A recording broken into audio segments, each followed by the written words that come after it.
Todo lo puedes entender con la lógica y preguntando. Todo. I'll make it happen. Sé que puedo y voy y lo consigo y lo hago. Si no hay incertidumbre en una startup o no es una startup o algo está mal. Te voy a dar un reto tan enorme para que tú te pruebes que puedes lograrlo. Tu éxito o tu fracaso en tus proyectos profesionales no te define a ti como persona. Dar lo mejor de mí, sacar lo mejor de lo que tenemos hoy, pero también poder usar a Perfecto como vehículo del impacto que quiero tener.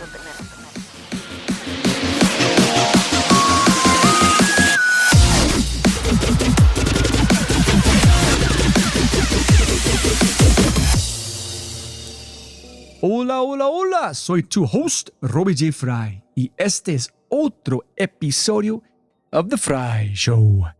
Este podcast es una celebración de personas que no aceptan la vida tal como es. La abrazan, la cambian, la mejoran y dejan su huella en ella. Y la persona a la que estamos celebrando hoy es Anaí Sosa Padilla. Ana es co-founder y CPO de Perfecto.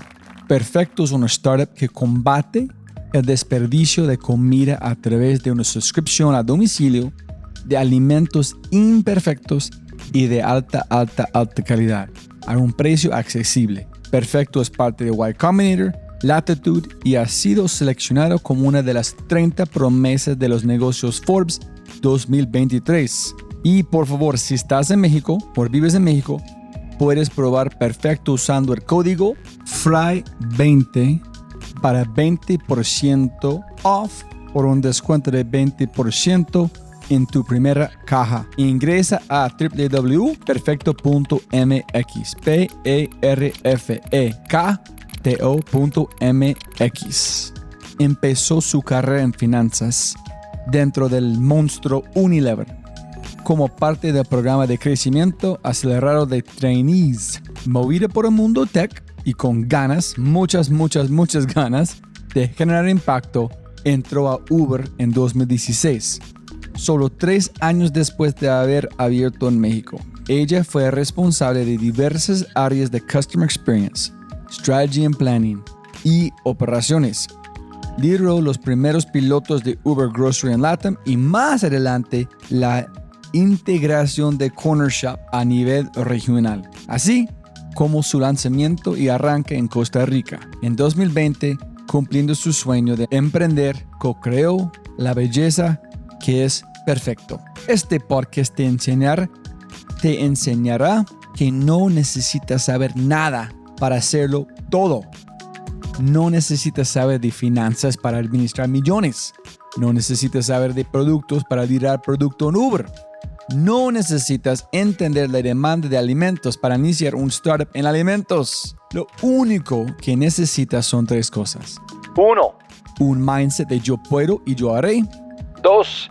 No tener miedo de hacer miles y miles de preguntas sin vergüenza. Y 3. Saber cuándo pedir ayuda. En esta conversación aprenderás sobre la diferencia entre ser adicto al trabajo en una startup versus una empresa grande, formas de ver burnout, el poder de tener un propósito transformador masivo, regular tu energía y saber cuándo parar, cómo ayudar a las personas a alcanzar su potencial y mucho más. Pero antes de empezar,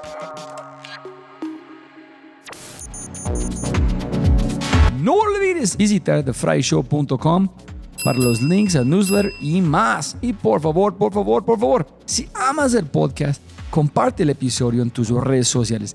Deja una reseña en Spotify o tu player favorito y cuenta al mundo que The Fry Show es número 1. Y si no es así, castígame con tus comentarios para mejorar. Con ese dicho, te presento episodio 223. La imperfección dentro de la perfección, con la co-founder y CPO de Perfecto, la mujer sin límites, Anaí Sosa Padilla.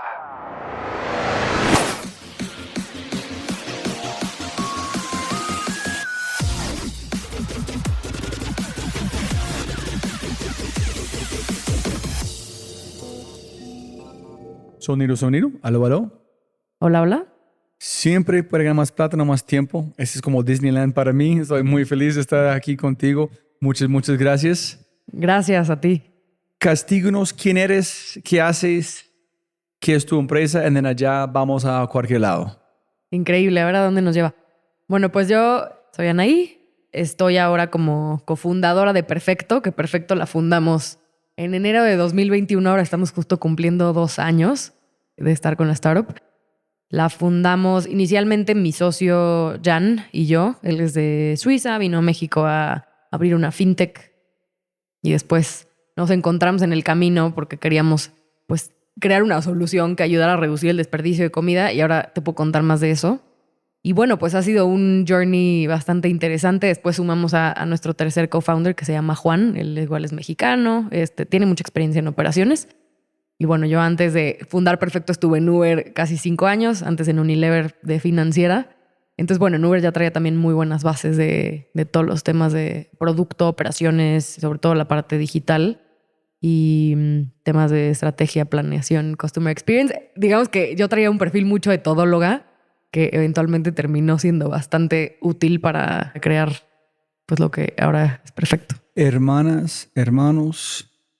Tengo un hermano, es curioso porque mi hermano es 9 años más chico que yo, 8 y medio. Entonces, siempre que la gente sabe eso, me dice, bueno, seguro no se llevan nada. Siempre les digo que mi hermano es como desde que era chiquito, es como un señor, súper maduro, súper listo. Entonces nos llevamos como si fuéramos de la edad y súper bien. Pues solo es un hermano y yo. ¿Hay una palabra mexicana para workaholic?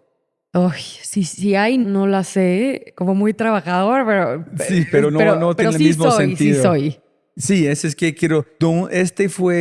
¿Fuiste muy intensa también toda su vida?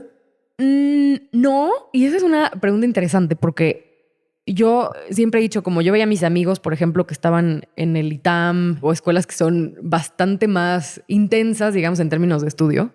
Y la verdad es que para mí era súper ligero. De hecho, yo me metí a estudiar otras cosas mientras estaba en la universidad. Me metí a estudiar el mercado del arte porque yo quería dedicarme a hacer negocios con el arte. Entonces yo iba en la mañana a clases del mercado del arte donde aprendía de temas de subastas, de galerías, de cómo poner un precio a las obras de arte, los estilos. Siempre me ha encantado el arte.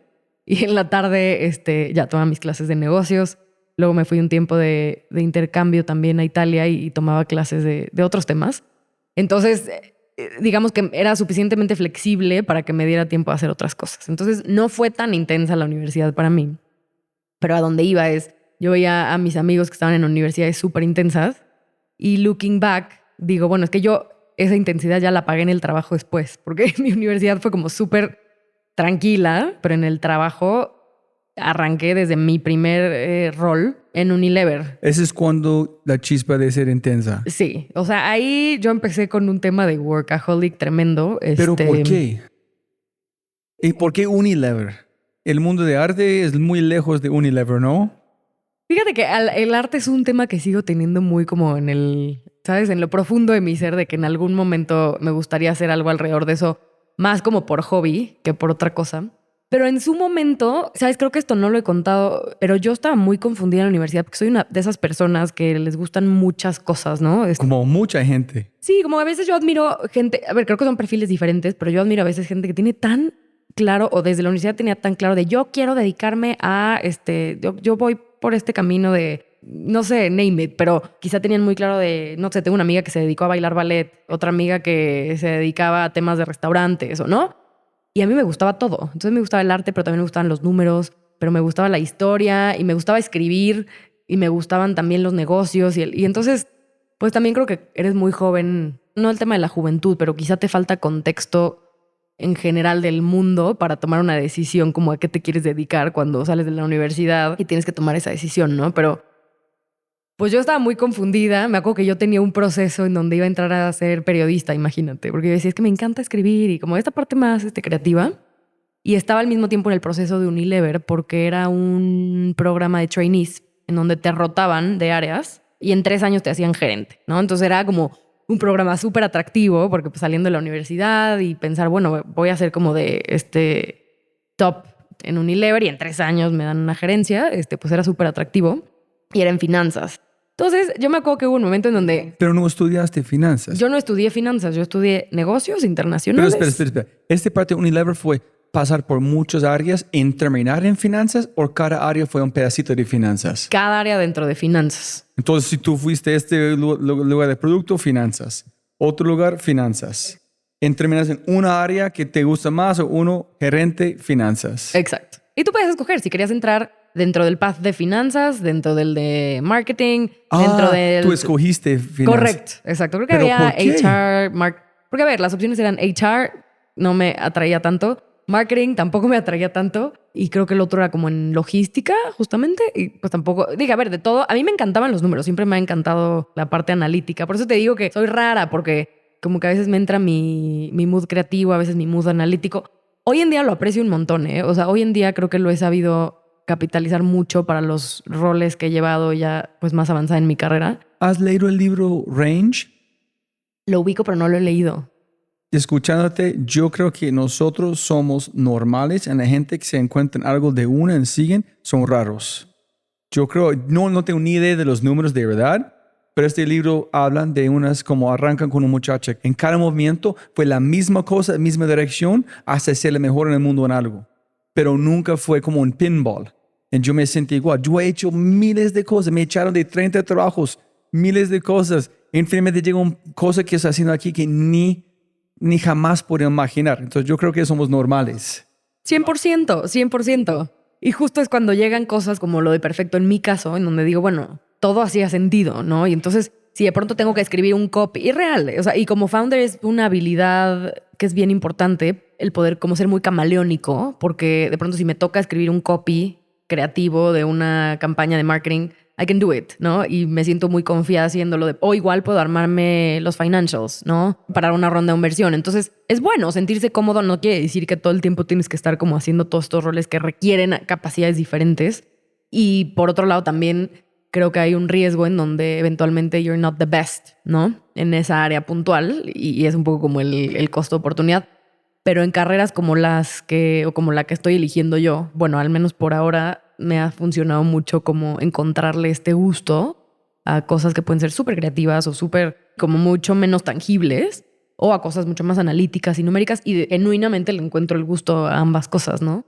Pero bueno, en su momento sí fue algo que me puso de cabeza. Yo dije, o sea, me están haciendo elegir entre, casi que el universo me está haciendo elegir entre irme a una carrera de financiera o irme a una carrera de periodista. No, eran cosas completamente diferentes. Finalmente elegí la de financiera y me alegro. ¿En cómo fue? ¿En cuánto tiempo en Unilever en total? En Unilever estuve 3 años. ¡Wow! Sí, o sea, justamente terminé el programa. No me salí como gerente, de hecho terminé el programa porque pues era mi objetivo. Pero al terminar el programa dije, ya traía yo la espinita de moverme a alguna startup. Pongo entre comillas porque me moví a Uber, lo cual aún en ese momento pues no era tan startup. Yo entré a Uber en 2016. ¿Pero por qué de Unilever a Uber? ¿Cómo fue la experiencia en Unilever? A ver, en Unilever tomé muchas bases de un negocio que ya está pues sumamente estructurado, definido, con procesos, que hay mucha gente que le repele, ¿no? Este tipo de negocio, sobre todo en el mundo de las startups. Es como, no, qué horror. Pero ya estando ahí, la verdad que también tomas muy buenas bases porque tienes también recursos infinitos, tienes un montón de gente con mucha experiencia. Entonces a mí creo que me ayudó mucho para darme bases quizá más de hard skills, ¿no? Como modelos, incluso hasta imaginarme de pronto end states, ¿no? Decir, bueno, en empresas más grandes esto funciona así, ¿no? ¿Cómo lo puedo yo hacer en una startup para que eventualmente lleguemos a que sea así de eficiente, pero quizá sin usar tantos recursos? Entonces creo que me dio ese sense de cómo operar en un negocio de esas dimensiones. Y bueno, puntualmente la parte financiera es una base que es sumamente importante y eso me alegro, ¿no? Como que yo le perdí totalmente el miedo a los números. Yo veía esto en mis roles que te digo que te rotaban por 3 posiciones o 3 áreas diferentes. En la primera que tuve, digamos, la segunda y la tercera fueron un poco más fun, porque fue ver el P&L de todo logística, que ahí conocí a mi actual co-founder Juan. Y la tercera fue ver el P&L de las marcas de skin cleansing, que era de que jabones, barra líquidos, etc. Pero la primera, mis amigos al día de hoy se burlan de mí porque yo así, imagínate, salí fresca de la universidad y me dijeron, tú vas a ser la jefa de crédito y cobranza para todos los mayoristas, o sea, los de Central de Abastos, no sé si te suenen, pero de que el zorro abarrotero y el puma, o sea, bastante hardcore. Y para todo el negocio de Food Solutions, que el negocio de Food Solutions en Unilever le venden a restaurantes, ¿no? Como en formatos más grandes. Y tú vas a ser la jefa de crédito y cobranza y tienes un equipo de 11 personas, las cuales casi todas me doblaban la edad. Ese fue mi primer rol saliendo de la universidad. ¿Y por qué decidieron darte la confianza que tú eres capaz de hacerlo? Fíjate que eso ha pasado durante toda mi carrera y es algo que estoy sumamente agradecida, pero en su momento en la aplicación te hacían una entrevista, un examen, tenías que hacer un panel y en el panel pues estaban los directores. Y ahí, pues, creo que les gustó mucho mi perfil, ¿no? Y después me lo dijeron como de, te vimos mucho potencial como para llevar una de estas posiciones que teníamos vacante porque se había ido la jefa de maternity leave y necesitamos cubrirla. No pensábamos cubrirla con un trainee, pero pues te vimos el potencial y dijimos, pues a ver, hay que ponerla. Casi que se curta, ¿no? Así que hay que echarla a los leones. Pero lo que agradezco mucho es que fue un director particularmente que me apoyó mucho desde que entré. Fue como el que abogó para que me dieran esa posición de a ver cómo la hace.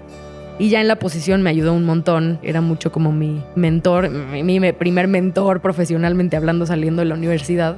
Rodrigo San Román. Y lo recuerdo con mucho cariño porque, digo, él tenía una organización ya muy grande a su cargo y era bastante senior.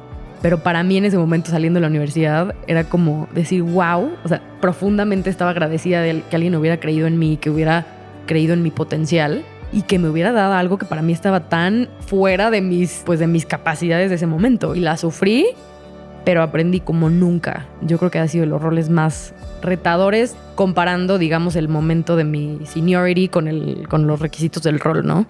Tengo 3 preguntas aquí muy importantes. ¿Qué hiciste? ¿Cómo lo hiciste? ¿Por qué aceptaste? ¿Por qué tú pasaste por un síndrome de impostor que yo no puedo? Tú dijiste, yo puedo, yo haré. ¿Cuál fue su mindset que te permitió abordar algo tan gigante? No, a mí cuando me dijeron, yo dije, no, o sea, no sé cómo la voy a armar aquí, porque además, y esto lo pongo nada más como para poner en contexto, no con otra intención, pero la persona que me ayudó a darme el handover en ese momento, no quería ayudarme, ¿no? Entonces también me encontré con ese, como que era esta chavita, ¿no? Que va saliendo de la universidad. Yo aquí llevo toda mi vida en Unilever, en el mismo nivel, y llegan y la ponen aquí. Como que sentía ese tema de que no había mucha disposición a ayudarme. Entonces creo que looking back, y quizá ni siquiera te creas que es una estrategia que me planteé tan conscientemente en ese momento, pero creo que fue, y lo hablamos un poco antes, pero el encontrar esa red de apoyo, que empezar a identificar esas personas que me podían ayudar, identificarlas, perderle el miedo a preguntar. Entonces yo preguntaba mucho, había veces que incluso en esta situación que te decía esta persona, me dice como, eso ya te lo había dicho, y yo, bueno, no importa, ya se me olvidó, repítemelo, ¿no? Como que perderle el miedo a preguntar. Y sobre todo, y creo que eso me ayudó mucho, Rob, fue como demostrar que no importa cuántos años tuviera y la experiencia que tuviera, pero la lógica y como ese common sense y esas ganas de hacer las cosas pueden ser igual de poderosos a los 23 que a los 25, que a los 30 o que a los 50. Entonces, para mí era como, ok, nunca he hecho una compulsa, ¿no? Que era un proceso muy de crédito y cobranza que se tenía que hacer. ¿Cómo funciona? No, pues es así y así. Okay. Y para mí fue un tema de descubrir que todo lo puedes entender con la lógica y preguntando. Todo, ¿no? Entonces era como, pero explícame por qué tenemos que hacer esto, ¿no? Pues porque hay que hacer una validación de cuánto nos deben y cuánto... Ok, ¿y por qué nos deben? No, pues porque les dimos estos términos de venta. Ok, ¿y cómo se definen los términos? ¿Y tienes algún documento donde pueda haber...? Y entonces yo era muy intensa preguntando y tratando de realmente como... Pero entiéndeme que esto yo se lo estaba preguntando a gente que, de nuevo, me doblaba la edad, me doblaba la experiencia. Y creo que al final pude demostrar, y sobre todo demostrarme a mí misma, que lo entendía. Y que podía además tomar decisiones basándome en la data que me estaban dando y en la lógica. Y creo que eso fue súper poderoso, porque entonces yo estuve un año en esa posición y recuerdo muy bien que ya para la segunda mitad del año ya me había ganado mi lugar en esa área, porque la gente veía que, ¿no? Que pues si me explicaban y yo podía ir pues haciendo cambios, tomando decisiones, incluso mi propio equipo, que al principio no me querían por lo mismo, porque decían esta chavita. Y creo que así fue como me fui ganando. Y creo que me dio mucha confianza sobre todo eso, ¿sabes? De ningún tema me da miedo. Por ejemplo, y soy muy así. Me estoy leyendo un libro que se llama de que Six Essays, que son puros ensayos de física. Y literal lo hago porque digo, a ver, si me lo explican son ensayos que explican casi con bolitas y palitos. ¿Cómo se llama? Six Essays y algo más. Creo que esa experiencia me quitó el miedo de decir, esto no lo puedo entender. Es como, a ver, o sea, todo se puede entender, ¿no? Nada más hay que verlo con una óptica de lógica, de tener la data. Digo, evidentemente hay temas que necesitas unas bases para poder entender, pero las cosas generales y normales que verías sobre todo en el mundo, pues sí, de las empresas, los negocios, como que no me asusta. ¿Pero siempre fuiste así? Yo creo que sí, como que siempre fui muy curiosa y me gustan como esos retos intelectuales, digamos. Porque si tú vas a analizarlo, como yo, pensando a alguien joven, yo posiblemente de coraje inconsciente voy a aceptar el rol, pero no voy a tener el coraje como vos a preguntarle a gente de mi equipo de cosas.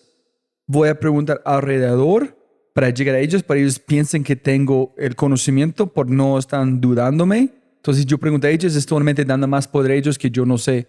No sé por qué tuviste el coraje de ir directamente. No me importa que tú pienses, voy a aprender en tener esta lucha de ganar la confianza a través de ser vulnerable, en decir, voy a hacerlo. Sí, claro. Y a ver, creo que es una mezcla. Tampoco quiero ponerme de que, no, yo me puse pilas y le entendía todo. Creo que fue una mezcla y te voy a decir como que una motivación que viene interna como de la curiosidad y de entender y el reto intelectual.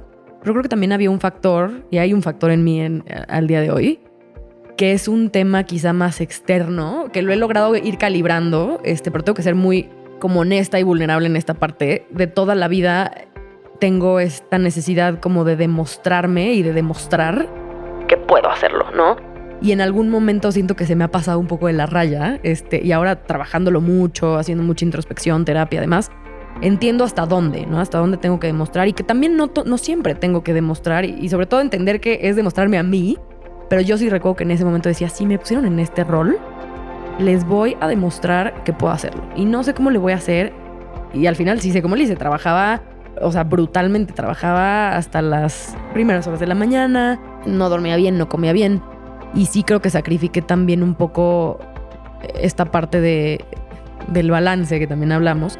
Pero me parece que es una combinación de ambas, ¿no? Como un tema de ser muy curiosa, preguntar, tener esta... Pues sí, verlo como un reto, pero también esta otra parte de decir, I'll make it happen. O sea, sé que puedo y voy y lo consigo y lo hago.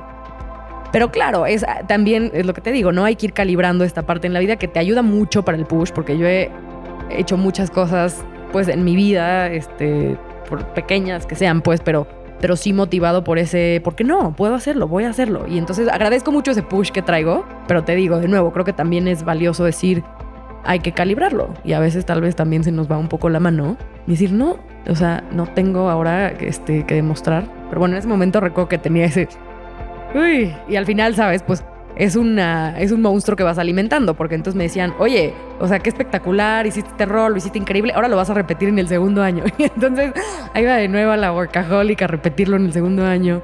Pero bueno, sí, fueron momentos bastante educativos, diría yo. Y mira, aquí es la segunda pregunta para terminar con este camino. Yo creo que es algo extremadamente lindo, que es hablando con Sebastián Ruales de Vía, y estamos hablando de a veces en los equipos, en que creo que este paso con vos, es gente ven algo en una persona, y tú ves toda la capacidad y el potencial. Es como es obvio, es allá, pero esta persona no ven. Ellos no saben. Tú dices, listo, tú eres capaz, hágale. En ellos no entienden que tú ves algo como un potencial increíble para cambiar su chip. Cuando dicen, holy shit, yo puedo. Pero tú lo viste primero. Tú ves en sus personas en perfecto, o tú viste en Uber que este rol gigante que ellos no pueden imaginar, pero tú ves que mirando a la persona es obvio, tú puedes hacerlo, yo sé. Pero la persona te cambia su chip como tú hiciste y dice, yo puedo. Porque es obvio. Si tú eres un líder, no sé si has visto gente en perfecto, que esta persona puede romper el techo, pero ellos no entienden. Uy, sí, qué poderoso eso. 100%. Y ¿sabes qué he aprendido? Que como a mí no me funcionaba de esa forma, yo tampoco lo hago de esa forma. Creo que no funciona cuando solo es un tema de sabes, de palabra, ¿no? Decir como, tú puedes, yo sé que tú puedes. Es como confío en ti, te voy a dar un reto tan enorme para que tú te pruebes que puedes lograrlo. Cuando la persona ve los resultados y ve que efectivamente pudo con esa tremenda montaña que le pusieron enfrente, esa es la mejor forma de hacer que la persona se dé cuenta que puede eso y más, ¿no?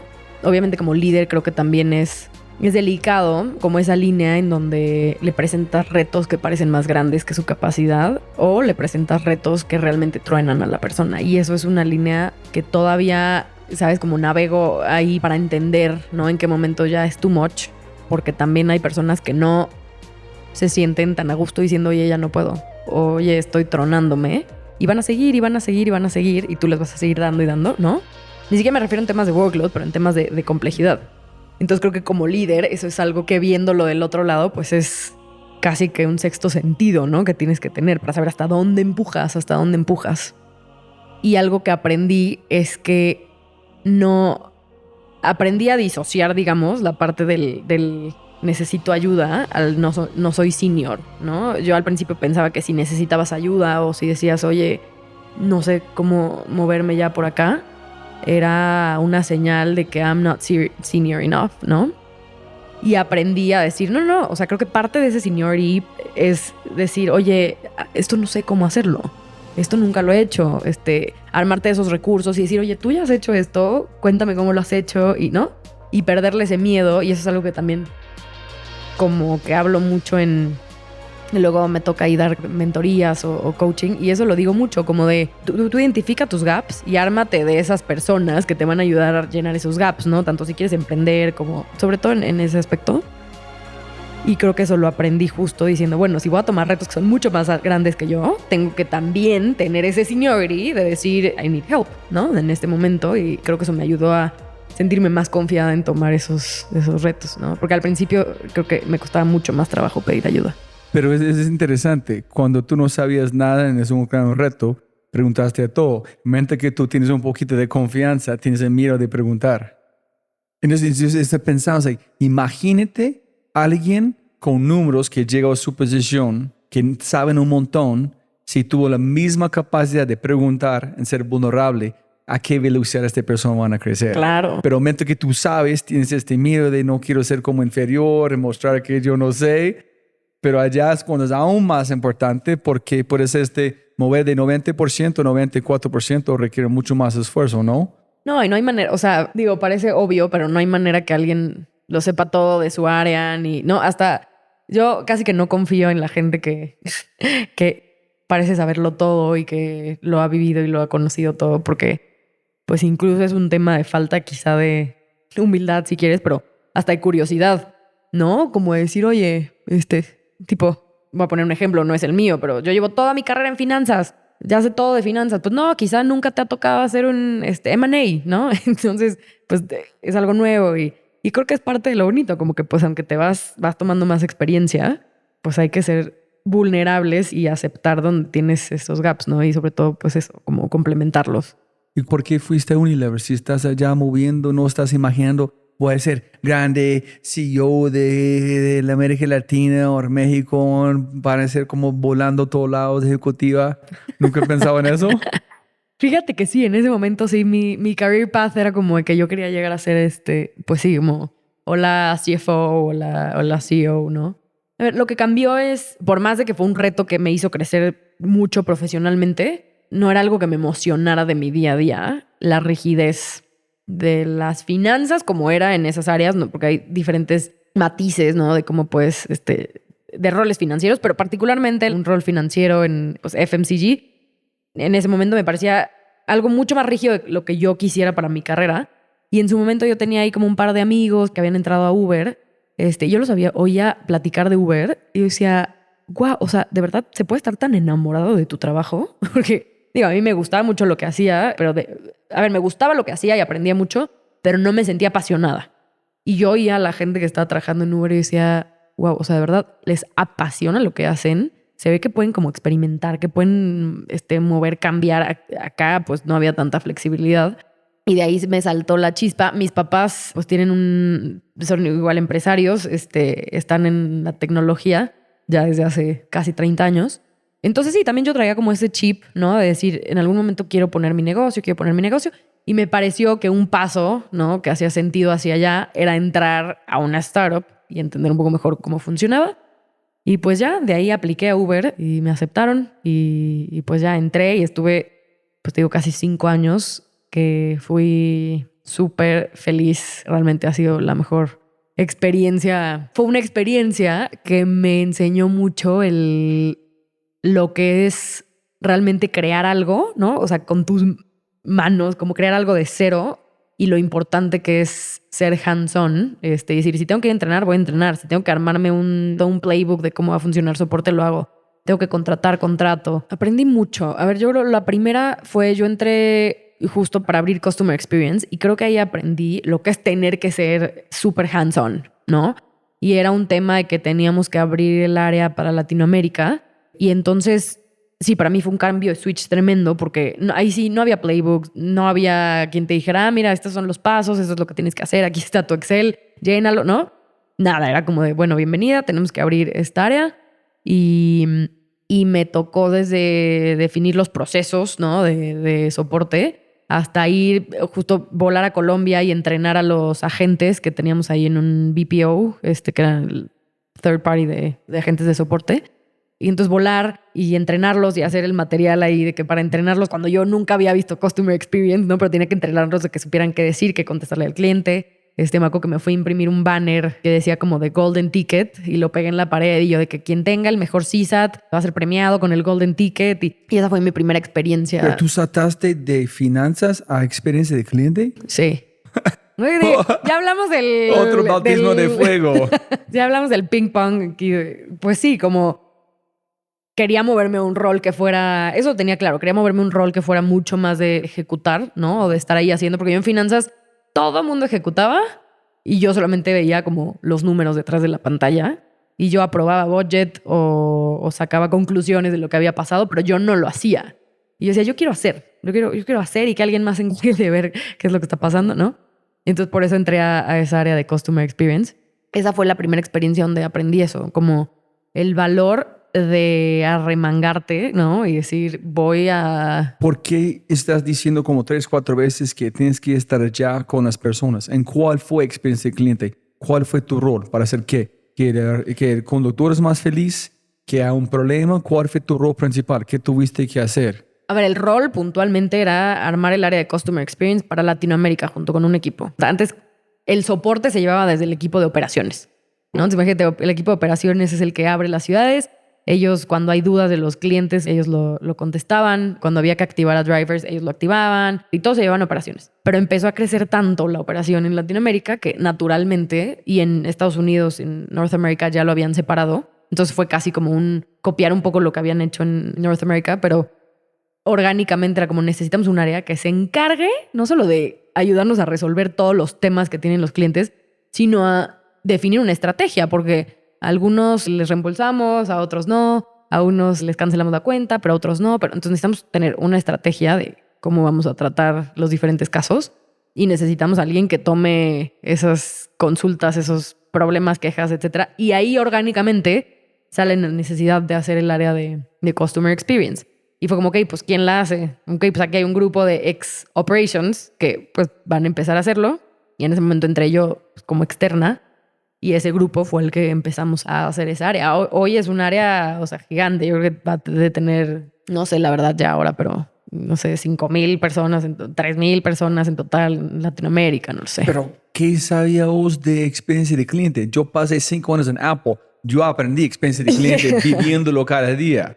¿Cuál fue? ¿Qué es una métrica que definiste? ¿En por qué dijiste, no, tienes que remangar? Como tienes que ir a ensuciarte, tienes que ir a la calle. Mira, yo creo que, y esto conecta mucho con lo que hemos estado hablando, y creo que hasta a mí me está sirviendo de introspección aquí, de catarsis, pero es un hilo conductor que creo que ha sido a través de mi carrera de decir, 1, no le tengo miedo a un tema nuevo, y 2, todo con la lógica y el sentido común se puede... O sea, realmente era como... Números, lógica, experiencia de cliente es otra cosa. Hay Sí. mucho más intuición, mucho más cosas latentes que no están en su cara, que no es data, que es, you know... 100%. A ver, caveat. No creo que hubiéramos tenido en ese momento top-notch customer experience, ultra, ¿no? Pero a ver, un tema como de los conductores escriben que les dañaron el coche, ¿les pagamos su daño o no? Bueno, ¿cómo es el daño? Pues quizá lo primero que necesitamos pedir es que manden una foto, ¿no? Ok, entonces hay que pedirle a los agentes que cuando reporten un daño en un coche, lo primero que hagan es que pidan la foto. No, pero ¿y qué tal que la mandan un mes después y ya fue otra cosa? Ok, la foto tiene que ser en las primeras 48 horas, ¿no? A eso me refiero con temas de lógica y combinarlo con lo que te decía, ¿no? La experiencia de en Estados Unidos ya habían creado esta área, ya tenían gente que había estado... Tampoco te creas que súper seniors porque todavía era esa etapa en Uber en donde era gente con mucho drive, muchas ganas de hacer las cosas, pero que no tenían años de experiencia en la industria. Eso fue ya después, ¿no? Que empezaron a traer a gente mucho más senior. Pero a ver, en Estados Unidos ya tenían muchos de los playbooks, ¿no? Ya habían hecho pruebas. En Uber, como en cualquier empresa de tech, pues la base era test and learn.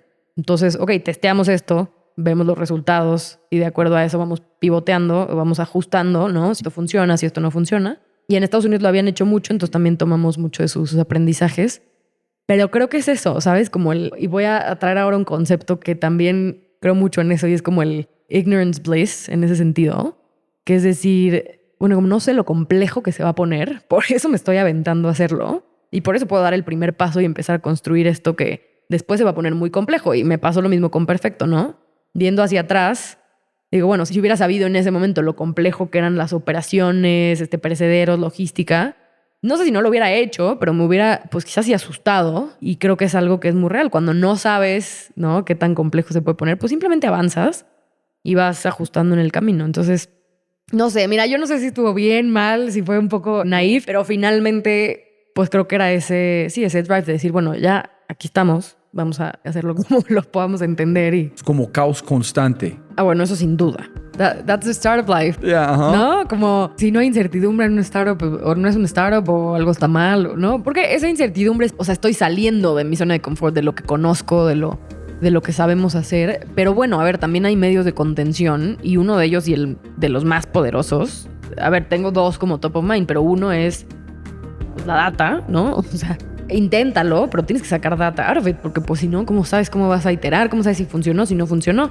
Y la otra, el customer feedback. Entonces, o sea, ¿qué dicen los clientes? Y ahí quizá ya entro más a temas de producto y no tanto de customer experience, pero ya les está gustando, no les está gustando, qué les funciona, qué no les funciona, qué les parece complejo de tu producto, de tu servicio. Pero creo que cuando integras esto para mí es un proceso de, tengo la incertidumbre porque estoy haciendo algo nuevo, algo diferente, ¿no?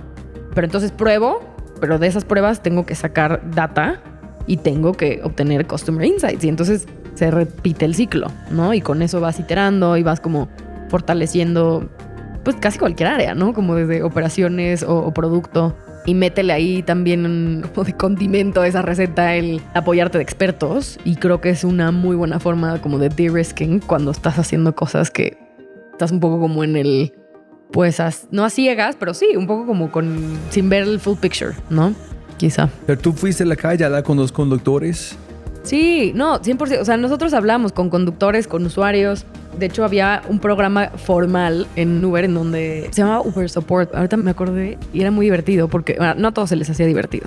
A los de soporte sí se nos hacía divertido porque pedías un Uber Support, solo estaba habilitado para los empleados. Y hablabas con el conductor, le decías, oye, yo soy de Uber, quiero hacerte unas preguntas. Y entonces hacías casi que ahí como pues sí, customer research. Llenabas un form que teníamos ahí y lo mandabas y lo recibíamos nosotros mismos en soporte. Entonces había medios formales para hacer, pues ir a la calle y hablar con los conductores. Y además, bueno, estaban siempre los green lights, ¿no? Los centros de atención a drivers, donde pues ahí también podías ir y platicar con ellos. Hacíamos luego roundtables.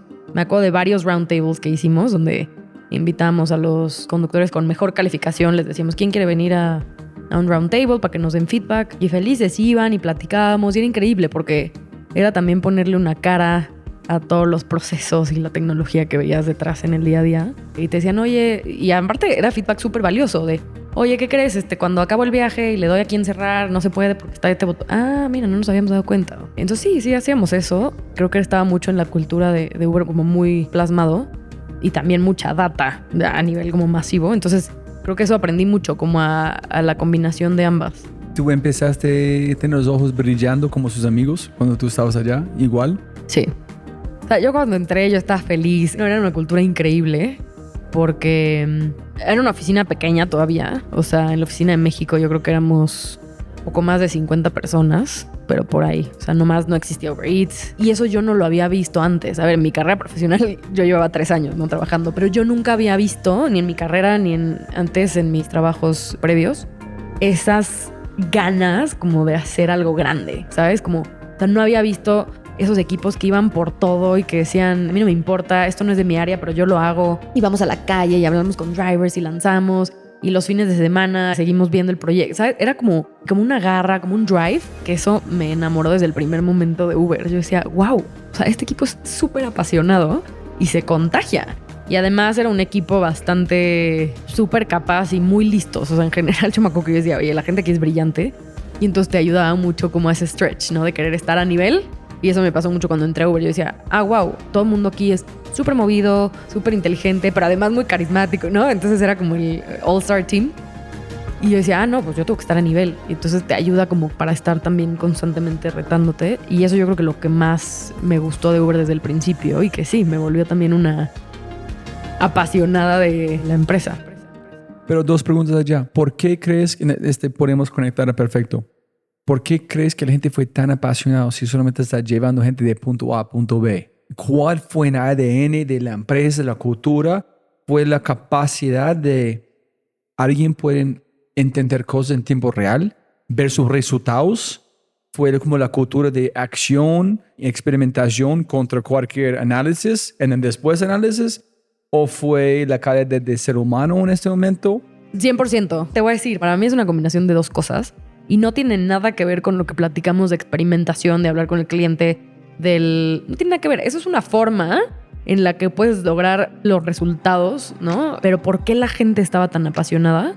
Me parece que son, 1, que había una misión muy bien definida y que nos movía a todos. O sea, para nosotros toca decir como, bueno, pues si eran coches. O sea, para nosotros realmente era, o sea, nuestra misión y el impacto que estamos teniendo es brutal, porque estamos dando trabajo a miles de gig workers, ¿no? En ese momento de drivers que pueden tener un trabajo flexible. Estamos ayudando a que la gente tenga como más opciones de movilidad. O sea, para nosotros realmente estamos cambiando, y sigo pensando que Uber fue, y en general, ¿no? Las empresas de movilidad, fue un cambio realmente grande a la forma en la que nos movemos en las ciudades y que creamos trabajos. Pero ¿cómo manifestó en las conversaciones? Decir, miren, ya tenemos 400 más personas con empleo. ¿Fue parte de la conversación o fue solamente obvio en la parte de conciencia? Sí, quizá ir traqueando como, ¿sabes? Cómo va creciendo, cómo van subiendo los drivers y vas viendo crecimientos exponenciales año con año y cada mes. Y decir, esto está volando. O sea, estamos creciendo súper rápido, teniendo un impacto súper tangible. Y la otra, ¿cómo la pongo en una palabra? Pero es que realmente nos sentíamos owners. Yo creo que es una oportunidad que daba el equipo de leadership a nivel tipo fundadores de Uber a toda la empresa. O sea, era una oportunidad de ownership y de independencia y de accountability gigante. O sea, tú podías decidir lo que tú quisieras, experimentar, probar, hacer, deshacer. Decir, oye, yo la próxima semana me voy justo a Colombia a entrenar a los agentes, perfecto. Y eso te da un sentido de ownership que hace que realmente lo hagas tuyo. Prueben, hagan, deshagan. Todos teníamos nuestras tarjetas de crédito para, si teníamos que comprar computadoras, si teníamos que hacer, deshacer, lo podíamos hacer. Pero con eso venía una grande responsabilidad también. Pues sí, de tomar la mejor decisión, manejar bien los recursos. Y de hecho había un valor en Uber que se llamaba ser dueño, no un arrendador. Y es eso, es decir, o sea, siéntete realmente como que este es tu negocio. Y sí, creo que es increíble cómo se logró hacer eso en la cultura de Uber, porque pues es muy grande, ¿no? Y yo creo que de ahí me parece que está muy pegado el valor que tiene la construcción de una cultura desde el inicio en una startup, porque si tú no puedes controlar lo que van a hacer tus empleados, dado que sea que eso es lo que definiste primero por el crecimiento, da igual, bueno, al menos necesitas tal vez ciertos guidelines, cierto mindset, ¿no? De decir, oye, no sé cómo lo vas a hacer, pero tienes que saber que la prioridad número 1 son nuestros customers, ¿no? Entonces teníamos otro valor que era como customer obsession. Like, we need to be customer obsessed. Y bajo ese paraguas, haz lo que tú creas que es mejor, ¿no? Entonces me parece que la cultura por eso es tan importante en startups de alto crecimiento, porque pues quizá es un poco como definir o pintar la cancha, ¿no? Y decir, eso junto con la visión, pero no la visión en términos corporativos de we strive to change the world, como una visión en un sentido más amplio, como cuántos, hablando de Uber, por ejemplo, ¿no? ¿Cuántos drivers queremos tener activos al final de año? ¿Cuántos viajes queremos hacer? ¿A cuántas ciudades queremos llegar? Entonces tú tienes objetivos muy claros y tienes una cultura muy intencional. Me parece que eso es lo que ayuda a mantenerlos todos dentro del mismo barco, dando esa independencia, esa autonomía que pues me parece invaluable en una startup que además necesitas moverte súper rápido, ¿no? Y cuéntame una historia, una mejor historia que tú puedes imaginar que de todo su tiempo en Uber. Te voy a decir como la que yo creo que más me hizo crecer profesionalmente, la más retadora y más loca, fue cuando me tocó, yo estaba como liderando el lanzamiento de grocery, como de Uber Grocery, ¿no? ¿No es Uber Eats? Era, digamos, salía de Uber Eats, pero era como en ese momento solamente teníamos restaurantes y queríamos vender productos de supermercado.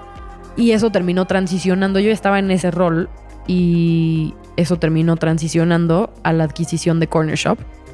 Entonces, en ese momento me dijeron, oye, pues vas a tener que liderar esa integración a nivel operativo en la TAM. Y dije, ok. De nuevo, yo no sabía qué se venía y cómo iba a hacer eso. Teníamos, bueno, para empezar, mi manager en ese momento, Grace, y bueno, todo el equipo era tremendamente capaz. Pero el rol que a mí me tocaba, pues era bastante complejo, así yo lo veía en ese momento.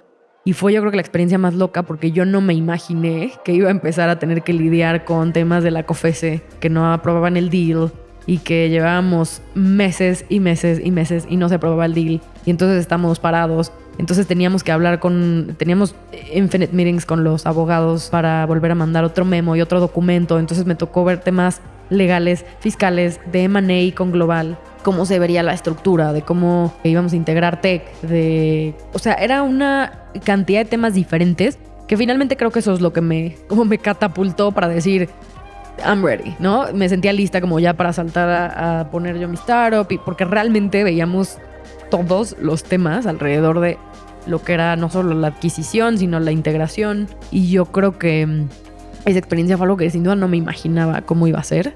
Volamos a Chile, tuvimos un workshop con los founders, con el equipo fundador, todos súper talentosos, súper interesante.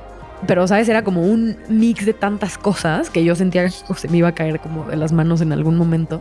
Y bueno, finalmente creo que salió bastante bien, pero esa es una de esas experiencias que, agradezco profundamente haber estado ahí en ese momento, en ese lugar, y que en pocos lugares podría haberlo vivido de esa manera como tan compleja, pero a la vez tan integral, ¿no? De poder ver todo. No todos los días se adquiere un Corner Shop, ¿no? Haber estado ahí como en el ojo del huracán fue sumamente interesante. Por ejemplo, en este momento de lo de la integración, ¿no? Era un trabajo brutal. O sea, y yo ya no me acuerdo si en ese momento estaba casada o no. O sea, no me acuerdo si tenía que lidiar con el balance con mi esposo o con mis papás, ya no me acuerdo. Pero sí era un tema como de, oye, en este momento estoy completamente volcada en esto y van a ser unos meses en donde realmente va a ser muy intenso, ¿no? Generalmente intento que pasados esos meses intensos pueda tomar como un poco más de respiro, ¿no? No me refiero como de que a un año sabático o así, pero sí ir como compensando, porque si todo el tiempo es un hyper sprint, y yo ya lo viví en Unilever, me pasó, te quemas. Yo creo que es la única vez en donde he tenido burnout. ¿En Unilever? Sí. Ah, ok, eso no fue en startup. ¿Y por qué en Unilever tuviste un burnout? ¿La repetición de hacer la misma cosa constante? Sí, tenía justo el chip como de I'll make it happen y va a ser lo mejor, y entonces trabajaba. Había mucha chamba, o sea, realmente sí había mucho trabajo, mucha responsabilidad. ¿Cuál es la diferencia entre la chamba allá en Unilever y la chamba en Uber? Ok, that's a great point. Y eso no sé si fue más del cambio de roles o más de mi forma de como presentarme ante los retos profesionales. No lo sé, creo que es un mix de ambos, pero digamos que el cansancio y esa intensidad en las startups quizás es más un tema de que son retos gigantes, de que hay muchos temas como de análisis pero sabes, siempre esta claridad de cómo estás avanzando a la velocidad de la luz y you need to keep going, ¿no? Y pam. Y en Unilever un poco lo que me pasó es que era mucha carga con poca flexibilidad, con pocos cambios, era un poco más repetitivo y era un workload tremendo. Entonces creo que es un cansancio diferente y que es mucho más fácil que te lleve al burnout. Esa es mi opinión, ¿no? Un un trabajo en donde no le estás encontrando el propósito. Creo que es eso. Yo no tenía una motivación de misión, de propósito en Unilever, por más que me gustaran las finanzas, pero ahí se acababa. Y en Uber, y ahora en Perfecto, pues ni te digo, ¿no? Pero es un drive y una motivación de decir, realmente estoy viendo ante mis ojos cómo estoy impactando a lo que tú quieras, en este caso el food waste, ¿no? Que creo que cambia mucho el que te sientas simplemente ya como derrotado de burnout, de decir, ya, siento que la energía es diferente. En Uber también sí hubo momentos en donde decía, ya no puedo más. O sea, pero creo que en Unilever fue un burnout mucho más miserable. Sí, o sea, no estoy cambiando la vida. No, a ver, suena un poco... No, es perfecto. Pero sí, no es que en Uber tenía todo el balance. No. O sea, realmente sigo luchando actualmente por lograr esos... Sí, como compensar y, ¿sabes? Sobre todo ir regulando mi energía. Y decir, o sea, Perfecto va a necesitar de mí, de mi energía y de yo estar presente la siguiente semana porque vamos a hacer tal cual o lo que sea. No me puedo morir esta semana en cuanto a energías, ¿no? Suena muy fatalista, pero a eso me refiero con regular mis energías.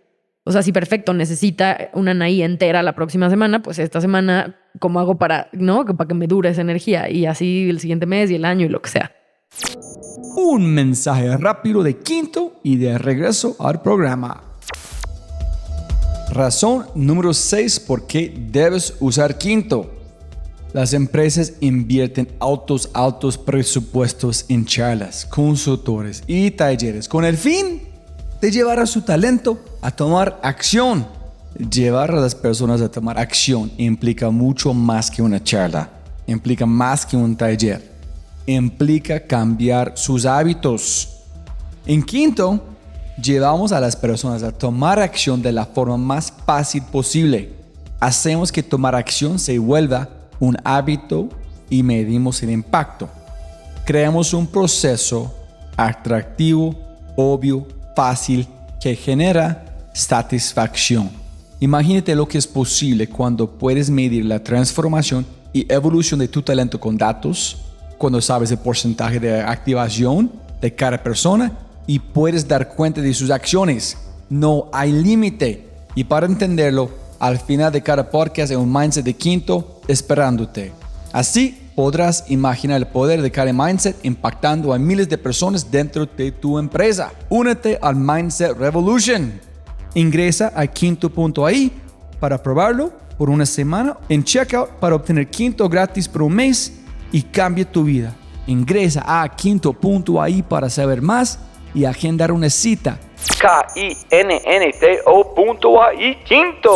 Y para entenderlo, al final de cada podcast hay un mindset de Quinto esperándote.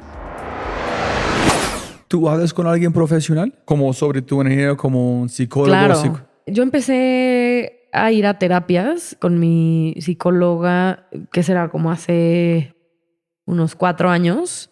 Y para mí ha sido game changer. Pero en gran parte es un trabajo interno, ¿no? Y una parte sí es experiencia, que es como orgánicamente va a pasar, que con la experiencia vas sabiendo mejor cómo regular esa energía, cómo evitar que llegues al burnout.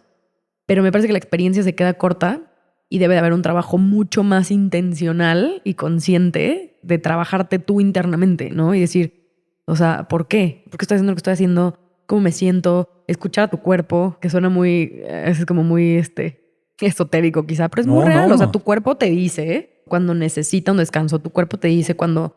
Muchas cosas, ¿no? Todo te lo dice.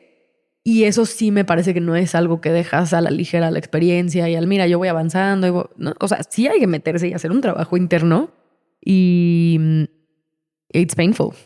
Y a ver, es un proceso en el que sigo, pero algo que he aprendido es cuál es realmente mi motivación y por qué estoy haciendo lo que estoy haciendo. Y me he encontrado con motivaciones mucho más profundas de las que tenía antes. Al principio, yo siento que sí soy una Anaí bastante diferente en ese sentido, pero yo al principio era mucho lo que te decía, como por demostrar, ¿no? Y siempre tratando de demostrar. Y eso te lleva al burnout, porque no escuchas a tu cuerpo, porque no sabes tus límites, lo que tú decías, porque no sabes en qué momento decir, lo voy a dejar, porque ya no puedo, hasta aquí llego. Eso no lo escuchas, porque lo único que estás escuchando es el reconocimiento externo. Y eso ha cambiado mucho en mí. Como que he entendido que lo que realmente me llena, me mueve y me mantiene con ese como motion del día a día es crear algo que sea trascendente, ¿no? Y desde un punto de vista de la empresa, ¿no? Que tenga un propósito, que tenga una misión trascendente, pero mucho más también el tema de las personas a las que estás impactando con tu trabajo. Y puede ser con tu trabajo dentro de una empresa, con tu trabajo como founder de una empresa. Y cuando digo personas es los empleados, en mi caso, los productores, la gente que se puede alimentar mucho más saludable y conveniente. Pero sí, o sea, por ejemplo, yo hablo con productores y es increíble como cuando conectas y dices todo el trabajo que hay en el campo, como para que la mitad de todo lo que hacen y sudan y cosechan y se echa a la basura. Y eso me mueve y esa es una motivación que viene de otro lugar y no de un tema de reconocimiento. Entonces, a ver, si yo digo lo que me mueve es pues generar ese impacto positivo y nada más ponerle sin nombre y apellido a cuál es ese impacto positivo, ¿no? ¿Qué es lo que quiero lograr? Voy a poner un ejemplo muy burdo, pero si cierro mi computadora a las 9 de la noche o a las 11 de la noche, porque eso no va a cambiar el impacto que yo tenga en el mundo. Quizá para generar ese impacto necesito levantarme con mente fresca, necesito estar en un muy buen mood. Un poco va por ahí, ¿no? Y creo que es algo que me ha ayudado mucho en terapia, decir cuál es tu motivación, por qué estás haciendo lo que estás haciendo, ¿no? Porque esto no puede esperar a mañana, por tu necesidad de perfección, de entregar, de maybe it can wait, ¿no? Y Maybe. maybe Posible. not. Te sigo ahí con la duda, como puedes ver, pero eso es algo que me ha ayudado totalmente. Y voy a meter un componente adicional a esto que estamos hablando, y es parte de lo que he entendido es que durante un tiempo no fui congruente con las que yo tengo definidas como prioridades en mi vida y cómo ejecutaba con base en esas prioridades. Entonces, para mí hoy, una de mis prioridades es mi familia. Empezando con pues, tener tiempo con mi esposo, ver a mis papás, ¿no? Y entonces saliéndome un poco de solo el tema laboral, no puedo no tener tiempo para ver a mi familia. Porque si es una prioridad que yo estoy definiendo como prioridad, y eso creo que es sumamente personal, hay gente que quizá no lo es y es súper válido, pero tus prioridades es como tú actúas en tu día a día. O sea, ¿a qué le dedicas tiempo? ¿No? ¿A qué le dedicas energía? Y ahí están puestas tus prioridades, no en donde tú crees que las quieres poner. Y entonces eso también me ayuda para ir balanceando un poco más y decir, pues eso, no puedo no tener un espacio para convivir con mi familia esta semana. No puedo no tener un espacio para self-care, ¿no? Esta semana. Y creo que lo tengo un poco más claro. Y eso me hace decir, bueno, pues me siento fatal, ¿no? Son las 12 de la noche y esto puede esperar hasta mañana. Sí, y además necesito dormir porque si no mañana voy a sentirme tremendamente miserable en el día, no voy a poder, ¿no? Y entonces ahí priorizo un poco la parte de la salud, ¿no? Es decir, necesito dormir para presentarme entera al siguiente día. Eso no quiere decir que hay días donde ni modo tienes que chutar toda la noche o lo que sea, pero en general creo que eso te ayuda a ir como manejando mucho mejor esas diferentes áreas, ¿no? Para matar este hilo, balance. Vamos a perfecto. ¿Qué opinas de balance? Lo veo igual que tú, como en Fundamentals. Me parece que el balance es diferente para cada quien. Para mí, o sea, ¿qué es balance? O sea, quizá conceptualmente balance es como que te sientes quizá en paz, pero no una paz de tranquilidad, sino te sientes en paz con cómo estás alocando tus recursos, ¿no? Entonces, si para ti es alocarlos de full sprint en el trabajo y después full sprint en la familia y después me doy un mes para viajar, pero después regreso y trabajo como loco y después, ¿no? That's fine. O sea, si tú sientes que estás siendo congruente en tu alocación de recursos y tus prioridades, me parece que es el balance. Para otra persona puede ser, no, yo necesito poner tipo estos típicos que están ahora de moda de inicio de año, ¿no? De que la agenda del día de 8 a.m. journaling, 9 a.m. ejercicio, 9:30 smoothie, ya sabes, 9:45 meditar. Bueno, pues quizá para alguien eso es el balance. O sea, si sientes que estás comprometiendo tu ser y como tu esencia y no te sientes bien, entonces no tienes balance. O de pronto, pues, también hay épocas, ¿no? Yo creo que también es como validar que no siempre nos vamos a sentir bien y que de pronto es como, me siento súper cansada y sabes que sí, y está bien y estoy cansada porque tengo el ojo puesto en el objetivo que quiero lograr y that's fine. Pero entonces voy a aceptar, a reconocer ese cansancio, a entender que va a ser algo temporal quizá, o estoy triste. Bueno, pues está bien y estoy triste. Pero yo creo que es más a tu lado. Estoy pensando que este año estoy tratando de ser un tema que es disciplina es libertad. Cuando tú tienes disciplina, 100%. algo, estás libre. Sí, ahí salen como varios temas, pero... Pero vamos a perfecto. Sí, vamos a perfecto. ¿Cuándo decidiste armar perfecto? ¿Cuándo fue la chispa? Así como te decía que yo traía ya como esa pues sí, esas ganas de poner un negocio desde... Yo crecí con mis papás, porque ambos pusieron la empresa juntos, entonces imagínate, yo era de que... ¿En serio? Ajá. De que en las comidas familiares y inevitablemente, aunque quisieran que no quisieran, porque me acuerdo que era de, bueno, pero eso lo hablamos después, salían, ¿no? Entonces yo los oía hablar de su empresa en la comida, en la casa. Mi mamá pues también siempre fue, pues siempre estuvo trabajando y a la vez pues fue una mamá súper presente. Entonces me dieron como un gran ejemplo de, pues sí, de cómo llevar un negocio. Te digo, hoy sigue existiendo después de casi 30 años. Entonces, pues obviamente ha ido super ups y super downs y los he vivido con ellos. Y eso siempre lo he traído como in the back of my mind de que yo quiero poner lo mío. Sobre todo me movía mucho esa flexibilidad desde un punto de vista de crear lo que tú quieras crear y hacer lo que tú quieras hacer, hasta un punto de vista de manejar tu tiempo y tu agenda como tú quieras, ¿no? O sea, realmente eso me motivaba mucho. Y si no tienes que hacer... Y bueno, esto digamos que ya se prendió la chispa. Yo traía un poco ahí la intención. Después de esos 5 años en Uber, llegó un punto en donde yo sentía como que ya había pasado por áreas muy diferentes. Como en merger and acquisition. Exacto, sí. Sí. Después de eso me tocó abrir Corner Shop en Costa Rica como el primer lanzamiento en conjunto que hacíamos ya integrados. Entonces, ese fue mi último gran reto. Y de ahí como que dije, ¿sabes qué? Me siento lista para ir a hacer algo propio. Y ahí tú mencionaste como lo de Serendipity hace rato. Y esto fue uno de esos momentos de Serendipity en donde yo empecé a trabajar como en algunos proyectos y empecé a evaluar, ¿no? Diferentes ideas de negocio. Pero yo estaba puesta con que iba a hacer ese salto. Y bueno, eventualmente iba a necesitar un co-founder, ¿no? Y del otro lado estaba mi socio, ¿no? En su camino de vida. Te digo que él vino de Suiza, abrió la fintech acá. Y desde Suiza él tenía la motivación de hacer algo para reducir el food waste, porque él estuvo trabajando en restaurantes y veía la cantidad de comida que se desperdiciaba. Y sí, es brutal. O sea, y todo esto estaba como en perfectas condiciones. Y entonces traía como esa idea y él necesitaba una co-founder, o un co-founder, pues, pero me contactó, fue como un cold message en LinkedIn, que siempre lo cuento y a la gente le da risa, porque es como de cómo así empezó todo, Qué riesgoso, pero finalmente nos salió muy bien. Me dijo algo como de, oye, estoy pensando en armar un startup que ayude a reducir el food waste en Latinoamérica. Me pareció súper interesante tu perfil y pues estaría bueno si quieres y platicamos y nos conocemos, ¿no? Algo así, súper... ¿Cuántas más personas envió mensajes? Muchas más. Siempre me hace...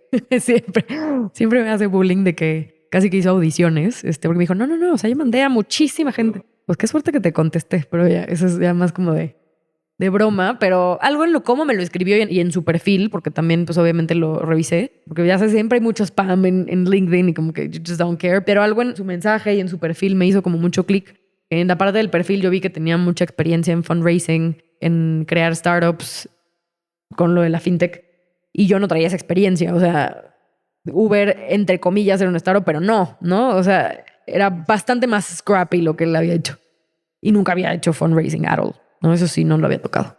Entonces dije, qué interesante, porque pues yo justo estoy preparándome para dar ese salto. Me encantan los temas de sustentabilidad, de impacto social, ambiental, y pues creo que nos complementamos muy bien. Entonces, no sé si lo vi tan completa la imagen en ese momento, pero algo me llamó la atención. Le dije, pues va, hablemos. Y ya de ahí pues nos conocimos, platicamos. A mí me dio súper buen vibe, o sea, y ahí creo que sí fue un tema mucho más como de conexión. Después tuvimos varios meetings antes de decir, ok, sí, trabajemos juntos. Y durante esos meetings también nos hicimos varias preguntas como de un questionnaire para hacer antes de decidir por un founder. ¿Sí? Sí. Algo más como con reglas, algo de... Esas son preguntas que debes preguntar. Tal cual. Es un cuestionario de que 30 y tantas preguntas de Founders Institute que atraviesa varias áreas, ¿no? Desde un punto de vista de motivación. La primera pregunta es como, ¿por qué quieres poner un startup? Y toca temas como de qué rol te gustaría tener en la compañía, cómo verías la cultura de tu empresa. Porque aparte esto fue en 2020. O sea, imagínate, era plena pandemia. Entonces también mucho de esto lo teníamos que hacer por Zoom. Y íbamos por cada una de las preguntas. 2021 empezamos fundraising en el año en donde ha sido una locura el fundraising en Latinoamérica y que se aventaba dinero por los cielos. Y entonces han sido como retos en cuanto a cómo ir navegando por la diferencia de estos... pues 2 años, ¿no? En donde... Entonces, en esta lista, ¿qué rol quieres? ¿Qué dijiste? ¿Qué dijo él? viste fue fue muy complementario. Yo siempre digo que más allá de la respuesta puntual, creo que te daba mucha información de cómo respondía, cómo lo entendía. O sea, no es lo mismo decir, ¿qué rol quieres, no? Y entonces que la otra persona diga, yo sí o sí voy a ser CEO porque, pues, o sea, ese es mi rol y ya después vemos tú qué rol, ¿no? Me estoy inventando, pero quizás si me dan esa respuesta diría, ok, o sea, a este cuate no le interesa ni platicar, ni entender, ni no. Entonces me daría más como el cómo que el qué. Pero bueno, en ese momento sí, we agreed on que hacíamos sentido que él fuera el CEO. Finalmente él iba a hacer todo el fundraising. Y yo le dije, pues yo traigo mucha experiencia operativa. Justo platicando con alguien sobre eso, que es, si no es de CEO, no hay razón de hacer fundraising. Claro, sí. Ah, ok. Y dije, bueno, pues yo sería tipo COO. Y ya. Pero había preguntas un poco más complejas, como decir, ¿cómo haríamos el equity split? ¿Cuánto sueldo esperarías ganar? ¿O cuál es tu minimum requirement? ¿Tienes compromisos personales? ¿Tienes hijos? ¿Necesitas? ¿No? Pues sí, y muchas de esas cosas han cambiado, pero muchas otras no. Fíjate que looking back, creo que seguimos pensando igual, sobre todo en temas de cultura. Nos sorprendió lo alineados que estábamos. ¿Cómo? ¿De qué? De cosas que no nos gustaban. Fíjate que eso fue interesante porque él construyó mucho con base en cosas que no le gustaban. Y yo mucho con base en cosas que sí me gustaban. Entonces ahí lo complementamos muy bien. Como que le decía, oye, yo en Uber vivo esto y me encanta. Y él, mira, pues yo acá he vivido esto que no me gusta tanto. Eso es como que ahí íbamos juntándolo. Pero ¿cuál será un ejemplo? Es que quizá esto es muy broad, pero pensamos en cómo poner una cultura de people first que suena muy generalista. Ahí te doy un ejemplo mucho más puntual. El tema de la transparencia, ¿no? Decíamos como es que esas empresas en donde dices tú, yo quiero ser transparente con los empleados, pero en realidad no eres tan transparente y se toman decisiones que nadie se enteró, nadie supo, crea como chit-chatting atrás. Eso no nos gustaba. Decimos, queremos una cultura en donde, aunque sea painful, vamos a ser transparentes. Y al día de hoy somos brutalmente honestos con nuestro equipo. Como una parte del cómo va el negocio, ¿no? ¿Cuáles son los retos? ¿Qué no está funcionando? ¿Qué pasó? ¿Qué no? Pues sí, ¿en qué nos está yendo bien? ¿Qué no nos está yendo bien? Y teníamos ejemplos en donde eso no había pasado y un poco el equipo se sentía como left out, ¿no? Entonces decíamos, o sea, nosotros realmente vamos a ser súper honestos y súper abiertos con el equipo. Eso es complicado hacer. Súper complicado. Es que o sea, ya en la práctica es otro tema porque es muy complicado. Y perfecto fue ya, ustedes ya saben qué van a hacer o solamente el problema que vas a tratar de eliminar. No, eso es lo chistoso, que todas estas preguntas las hicimos sin ni siquiera, no teníamos ni el nombre, teníamos una idea inicial de cómo iba a ser el negocio, que era de hecho reducir food waste en los restaurantes, pero eso lo pivoteamos y terminamos haciendo otra cosa, que es food waste más bien de origen, ¿no? De los productores y demás. Pero te digo, creo que fue lo volvería a hacer, ¿eh? Creo que fue un ejercicio súper bueno para entender cómo la otra persona pensaba, cómo lográbamos incluso discutir de preguntas en donde no coincidíamos, ¿no? No en todo estábamos de acuerdo. Por ejemplo, ¿cómo verías un exit de tu startup? O sea, ¿no? ¿Cuáles serían los exits posibles? Quizá uno dice, no, yo para nada acquisition, yo voy directo a salida en bolsa y no hay ¿no? Pues ese tipo de preguntas que quizá más conceptuales, pero te ayudan a ir como setting the tone. Entonces, ustedes son locos. Vamos a armar un startup. No te conozco, tú tampoco, pero intuición, firmamos un acuerdo, vamos con todo algo que no sabemos, pero aquí es un problema. Sí, tuvimos mucha suerte, pero también fuimos muy intencionales en validar que queríamos trabajar juntos. Y todo esto pasó como un mes de meetings, de preguntas, de conocernos, de empezar a trabajar en drafts y ver que realmente fluía. A mí me acuerdo que me llamaba mucho la atención lo rápido que era él, como lo agudo que era mentalmente. No sé cómo describirlo, pero como que le compartía algo y lo entendía luego y me respondía. Entonces avanzábamos, trabajamos a una velocidad bastante rápido. Al día de hoy, la verdad, hacemos muy buena mancuerna. Y eso me llamaba mucho la atención. Y es algo que no con todo el mundo me pasaba, que sentía que me entendía perfecto, que estamos en el mismo canal, que avanzábamos. Y entonces empezamos a trabajar en setear las bases de lo que iba a ser el negocio. ¿En qué dijiste a tu esposo? Hey, voy a trabajar con un fulano que claro, no conozco. Sí. Y voy a firmar un contrato, renuncio de Uber, voy a arrancar desde cero. Sí. Fíjate que, o sea, yo se lo compartía a mi esposo, a mi mamá, a mi papá, y fue como los extremos. O sea, mi papá me decía, porque mi papá creo que en un principio tenía un poco más como de miedo, porque me decía, oye, pues tipo, te va excelente en Uber, ¿no? Me decía como, ¿por qué? O sea, además, cabe mencionar que él es productor de cítricos. Sí, empezó como por hobby, ahora le encanta, pues ya se dedica mucho a eso. Y en ese momento se empezó a enganchar ya con lo que estaba haciendo, porque de pronto cuando pivoteamos y decidimos que íbamos a rescatar las frutas y verduras imperfectas de los productores, le dije, oye, a ti te pasa eso. A ti te regresan y te rechazan los limones cada vez que los llevas a un restaurante porque están muy chicos o se ven medio amarillos o se ven medio chuecos. Y ahí ya empezó como a enganchar más con la idea. Pero antes me decía como, o sea, estás pero loca. Mi mamá me decía, aviéntate. Mi mamá es súper aventada para eso. Mi mamá me decía, hazlo. O sea, ya traes las ganas de emprender. ¿Qué puede pasar? Ella siempre es como, ¿qué es lo peor que puede pasar? No es blanco o negro. Hay como una gray area en donde puedes regresar después a Uber, puedes ir a otro lugar. No pasa nada. Y mi esposo siento que está ahí como in the middle. No como de, ok, pues yo te apoyo, pero ya lo pensaste bien, pero... Suena bien como mirando toda esta línea de tiempo que no hay otra forma para vos hacer el próximo nivel. Es que listo. Hice esta primera cosa con Unilever, sin ni idea. Después Uber, después un merger and acquisition. ¿Qué más es duro de eso? ¿Qué tal si conozco a alguien de un LinkedIn Message en arranco un startup con ellos y me meto en el mundo de food waste? Ah, sí, ese es más complicado. Listo, me voy por allá porque ese es más complicado. Haz de cuenta que te metiste a mi mente.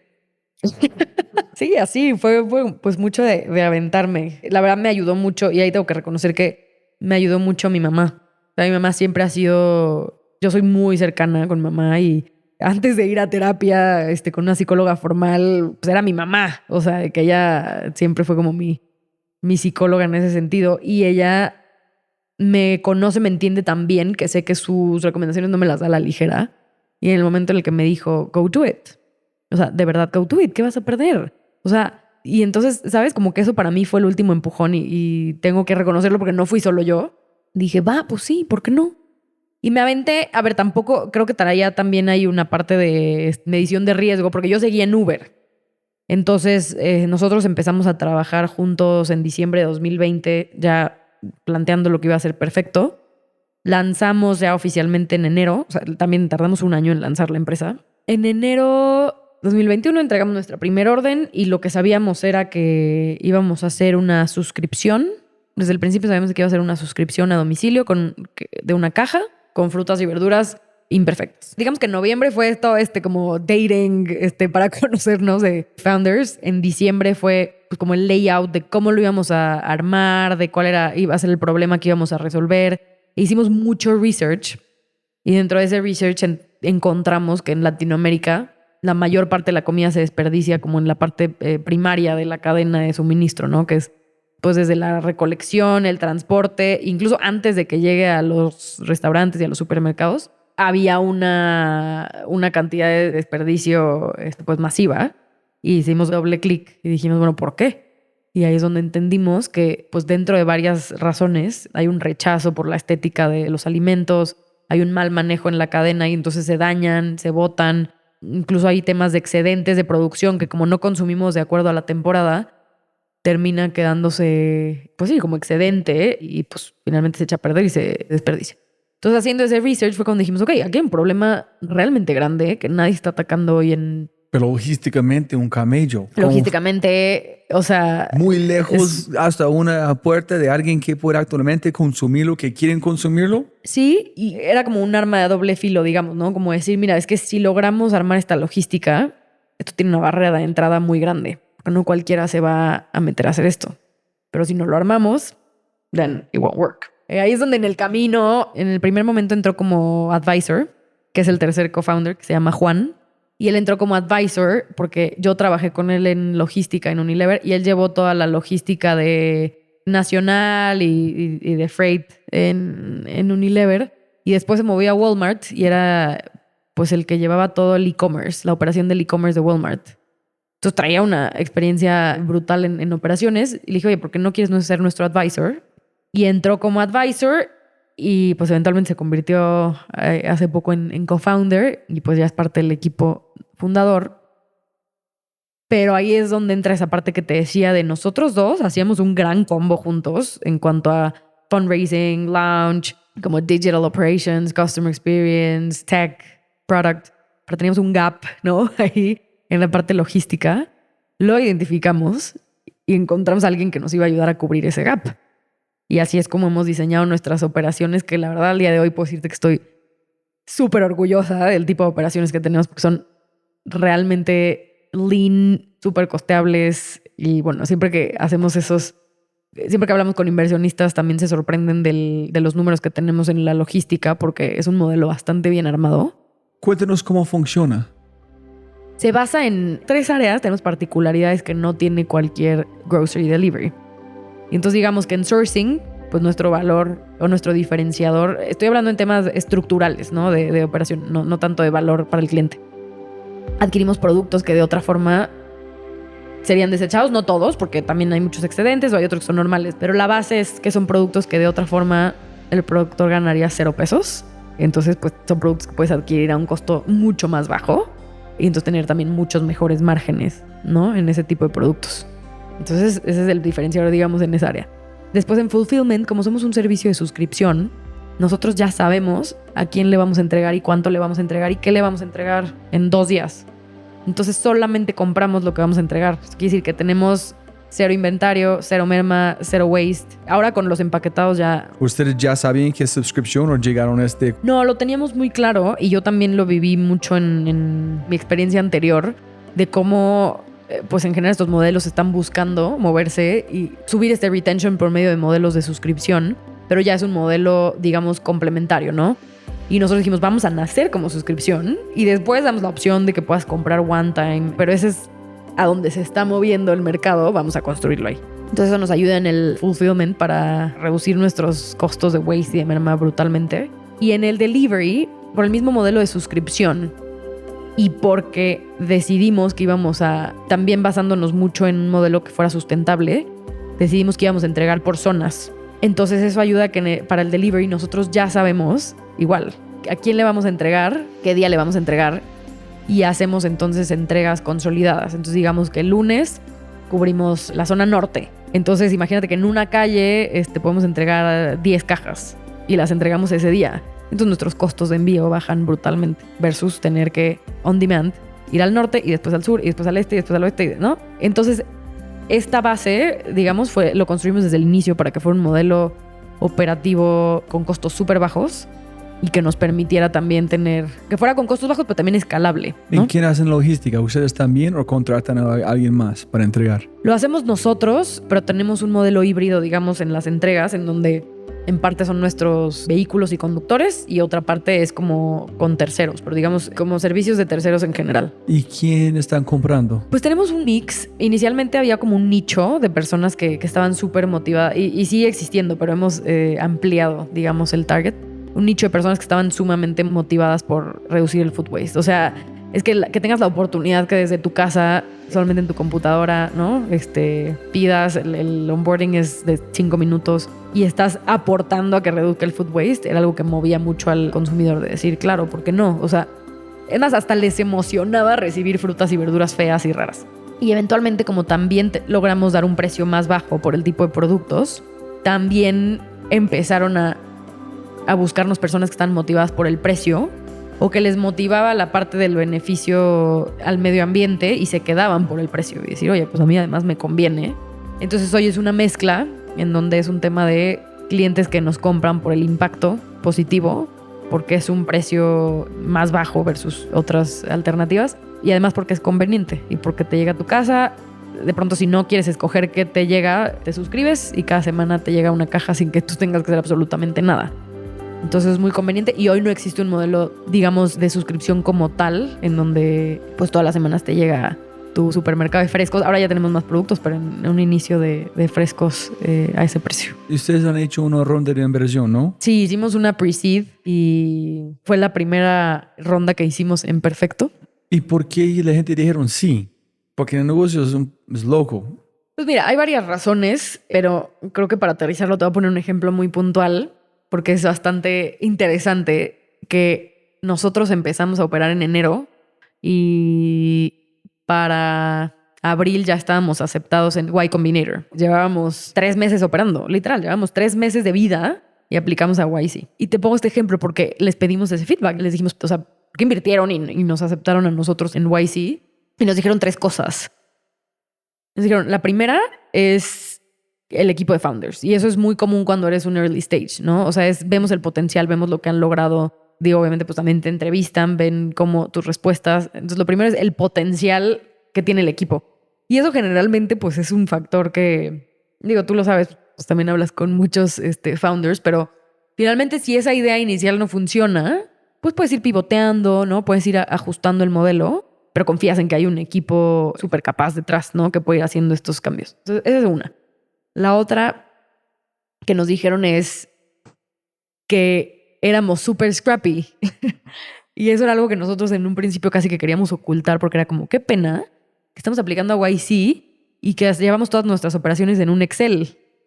O que tenemos todos los sign-ups de nuestros customers en un Typeform. O sea, no, qué vergüenza, ¿no? Pues lo explicamos y nos dieron también ese feedback. Nos dijeron, no tengan miedo, expliquen cómo lo están armando. Y eso le encantó a YC. O sea, nos dijeron que sin recursos estén ya creciendo así y estén siendo súper scrappy, súper hands-on y se estén inventando cómo sacar las cosas. Yo no sabía por qué no me dijiste esto antes. Yo estoy imaginando que ellos invirtieron en armar una aplicación que funcione en todo. No. Es sumamente scrappy. Nosotros, ¿Y quién están entregando? Nosotros. Así, íbamos en mi coche o en Uber o... ¿Dónde están guardando los verduras en la fruta? Primero, digamos que las primeras semanas estábamos en el departamento de Jan y no guardábamos porque te digo que no tenemos stock. Entonces nosotros solamente comprábamos lo que íbamos a vender ese día. Nos llegaba, armábamos las cajas y las enviamos. Y después mis papás, justo como era la pandemia, no estaban yendo a la oficina, entonces tenían la sala de juntas desocupadas. Y la sala de juntas fue nuestra oficina por varios meses hasta que se volvió inmanejable porque teníamos la sala de juntas llena de frutas. ¿En cómo convenciste a la gente a comprar en primer lugar? Empezamos con Friends and Family. En ellos, listo, dame una caja de Sí. Dame una caja de zanahoria torcida, una naranja, no totalmente naranja. Tal cual, como que les parecía muy curioso y lo probaban. Y ahí es donde lo importante de ese wow factor, ¿no? ¿En cuál fue el wow factor? De recibirlo, que estás aportando, que ese es menos mal que yo estoy imaginando. Todo. La verdad, diseñamos una experiencia y nos lo dicen al día de hoy. Diseñamos una experiencia, un customer journey súper bueno desde un inicio. Aunque era scrappy, nosotros sabíamos que había que mandarle este recordatorio, enviar este mensaje, confirmarle cuánto iba a ser, pues el monto, cobrarles. Cosas muy simples, pero teníamos un journey bastante bien definido. Entonces era muy fácil para la gente comprar, recibir. Y cuando recibían, la caja venía siempre con una carta firmada a mano por los dos, donde les poníamos de que gracias por ayudarnos a reducir el desperdicio de alimento en la TAM. Esperamos que disfrutes mucho esta caja, y firmábamos. Les entregamos siempre un regalito en la primera caja. Ahora, siempre en la primera caja les llega una plantita. Los buscamos también después para ver cómo les había ido. Entonces, era una gran experiencia. Y además, pues eso, las frutas y las verduras pues eran de gran calidad y se veían muy funky y muy raras. Unas sí, otras no tanto. Y entonces lo publicaban, ¿no? De que en sus redes sociales, en Twitter, en Instagram, lo que sea. Y a la segunda o tercera semana de que empezamos a operar, ya teníamos nuestros primeros customers que no conocíamos. Porque lo habían visto, que alguien lo había publicado y fue como, wow. Y salía esta parte como de querer ser el primero en probarlo y compartirlo. Entonces de ahí, y eso fue durante todo el primer año, 100% orgánico. Y las verduras en la fruta también. Orgánico, porque... Sí. No toda, pero sí. Al menos con una gran calidad y súper frescas. Pero sí, así empezó. Entonces, uno fue Scrappy, iba a regresar ahí. Ajá. Otro fue el equipo fundador, Scrappy y como Hanson, que arrancaron esto. Y el tercero era que había un ejemplo de alguien que ya lo había hecho en Estados Unidos, porque en Estados Unidos hay 2 empresas que pues, tenían ya evaluación de más de $1 billón que hacen esto. Una se llama Imperfect Foods y otra se llama Misfits Market. Recientemente Misfits Market adquirió a Imperfect Foods, pero esa es otra que a veces, igual cuando doy como ayuda a los founders que están aplicando a YC, les doy ese tip y les digo, no escondan que hay alguien más haciendo esto, porque a veces crees que puede ser contraproducente y decir, no, porque van a pensar que soy un copycat. Well, no, o sea, si ya hay alguien que lo hizo, es también una forma de de-risk para quien está invirtiendo, de decir, o sea, yo ya vi que esto ya funcionó, ya escaló, ya se volvió un unicorn, pero y además me estás diciendo que en Latinoamérica hay un leverage mucho mayor porque, por ejemplo, ellos importan las frutas y las verduras de Latinoamérica, pues no todas, pero por ejemplo el aguacate lo traen de México. Entonces, nosotros lo tenemos aquí, no tenemos que tener esos costos de volar aguacates y entonces cuando explicas que hay una base que ya funcionó, pero que además aquí puede ser el triple mejor, eso les ayudó también a tomar esa decisión y decir, ya vimos que sí funciona. Y perfecto con Ks porque son perfectos, pero no son perfectos. Exacto. Amo el nombre porque sí. Sí, no, yo pensé por el K, es porque perfecto no fue nada. Claro. Es como es la imperfección dentro de la perfección. La perfección realmente no existe. y la perfección es como tú la quieras definir, ¿no? Así perfecto con K es perfecto. ¿Cuándo empezaste de sentirte, uy, pucha, eso es, baby? Ya, me siento bien, está haciendo donde debo estar en mi vida en estos momentos, aquí con este equipo, quitando este desperdicio de comida. Ha habido varios momentos porque creo que ha sido ir ganando confianza de forma gradual, pero el primer momento sin duda fue YC, porque creo que, o sea, el haber visto que yo toda la vida adulta sigo a Y Combinator, soy fan de Y Combinator, me eché su YC Startup School, o sea, de toda la vida me encanta su filosofía, y cuando aplicamos para mí era como un big bet para ambos, era como, bueno, pues, creo que es casi que va a ser un buen ejercicio, ¿no? Y que nos hayan aceptado, sí fue una primera validación bastante poderosa de decir, ok, we've got something. O sea, hay algo que le ven potencial, que alguien externo nos está validando y no solamente nosotros, como con dos locos tratando de hacer algo que parece bastante complejo. Entonces ese fue el primer momento. Y después, otro que terminó como de reafirmarlo es cuando empezamos a platicar con los productores. O sea, yo hablaba así, hacía cold calling a los productores y me decían, wow, pero tú quieres, o sea, los aguacates chiquitos. Dijo, no, es que no tengo. Yo, ¿cómo no tienes? O sea, aguacates chiquititos, o sea, que no puedas vender. De repente me decían como, ok, los aguacates canica. Bueno, sí, pero esos no los vendo. No, pero yo sí los quiero comprar. ¿Y pero por qué los quieres comprar? Y yo, pues porque son comida, ¿no? Bueno, pero es que casi nadie los quiere. O sea, generalmente o los usan después para aceite, para aguacate o lo que sea. Pero sí los tengo. Y me los vas a comprar a un precio como de fruta, no como nada más de que desecho para el aceite. Yo sí. Wow, pues sí me interesa, ¿no? Y luego hablaba con los de las piñas, de que no es que yo tengo piñas chiquititas, que no, pues esas son las que queremos. ¿En serio? Wow, pues sí, ¿cuánto te vendo? Y empezar a hablar con los productores y empezar a entender que es un problema, uno, súper real, dos, que, o sea, a veces hasta les daba pena aceptar que tenían estos productos y que pues no los vendían y que los desechaban. Era como, aquí hay algo. O sea, aquí hay algo que nadie les había llegado a decir, que había un mercado dispuesto e incluso entusiasta para comprar este tipo de productos. Esa fue una validación bien grande también. Pero en ese momento, ¿cómo te sientes? En este momento me motiva, bueno, no estamos hablando de motivación, más como decir, ¿por qué de ese set? Yo creo que al principio es mucho leap of faith e ir teniendo como estas validaciones dentro de esas conversaciones, que te acepten pues, por ejemplo en YC, ¿no? Que los productores digan si tengo este problema, que los customers te prueben. Pero cuando avanzas ya de ese early stage y empiezas a tener mucha más data, creo que eso te empieza a dar también mucha validación de que efectivamente you're onto something. Y eso, y como vimos cómo habíamos crecido con cero inversión en paid ads, o sea, todo era del boca de recomendaciones, pues.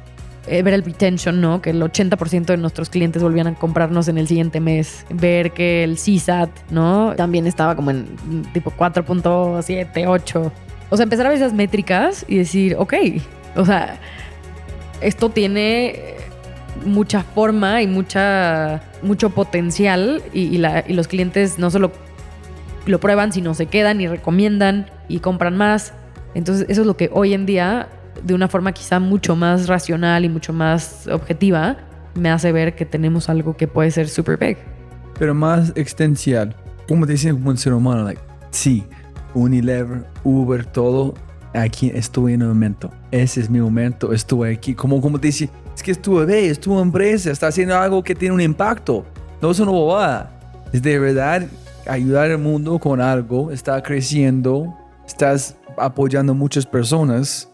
Debes sentirte como feliz, es distinto, es un tipo de felicidad diferente. Es un tipo de felicidad diferente y es como que me repito mucho que esto no se va a repetir, ¿no? O sea, lo que sea que siga en mi carrera, crecer perfecto, un éxito perfecto, pivot, no sé, o sea, infinitas posibilidades, este momento no se va a repetir. Entonces, ¿cómo hago para dar lo mejor de mí, sacar lo mejor de lo que tenemos hoy?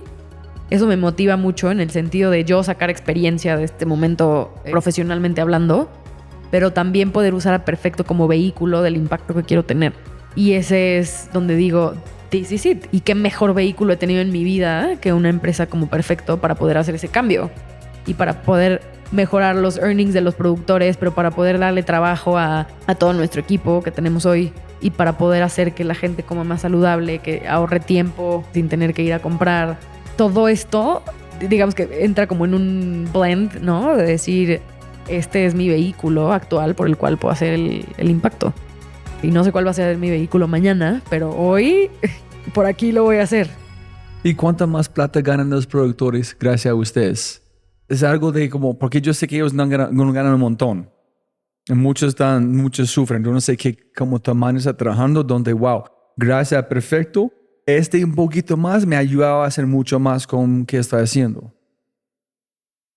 Algo que hacemos que también definimos desde el inicio y ayuda también a nuestro modelo logístico que no te compartí hace rato, pero en la parte de sourcing intentamos quitar intermediarios. Entonces, cuando usualmente habría hasta 3 intermediarios y obviamente con eso suben los costos, nosotros intentamos llegar directo a productor. En algunos casos tenemos algunos distribuidores y entonces ahí hacemos como un híbrido en lo que logramos tener los volúmenes para comprar directo de productores. Porque ellos es como, ok, sí, ¿cuántas toneladas te mando? Entonces, al inicio era como, no, es que necesito 3 jitomates. Era como, ok, no. Pero bueno, no hemos ganado volumen suficiente para sí comprar directo del productor. Pues lo básico, hay que zanahorias, jitomates, limones. ¿Pero tienen toneladas de cosas que no pueden vender?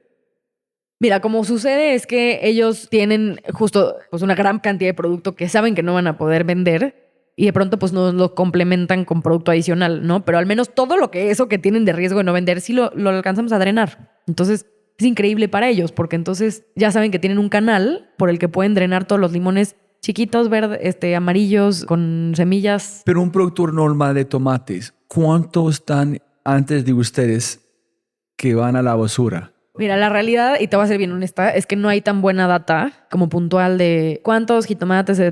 No hay tan buena data, pero para que te des una idea, el 54% de todas las frutas y verduras terminan desechadas. ¿54? O sea, más de la mitad.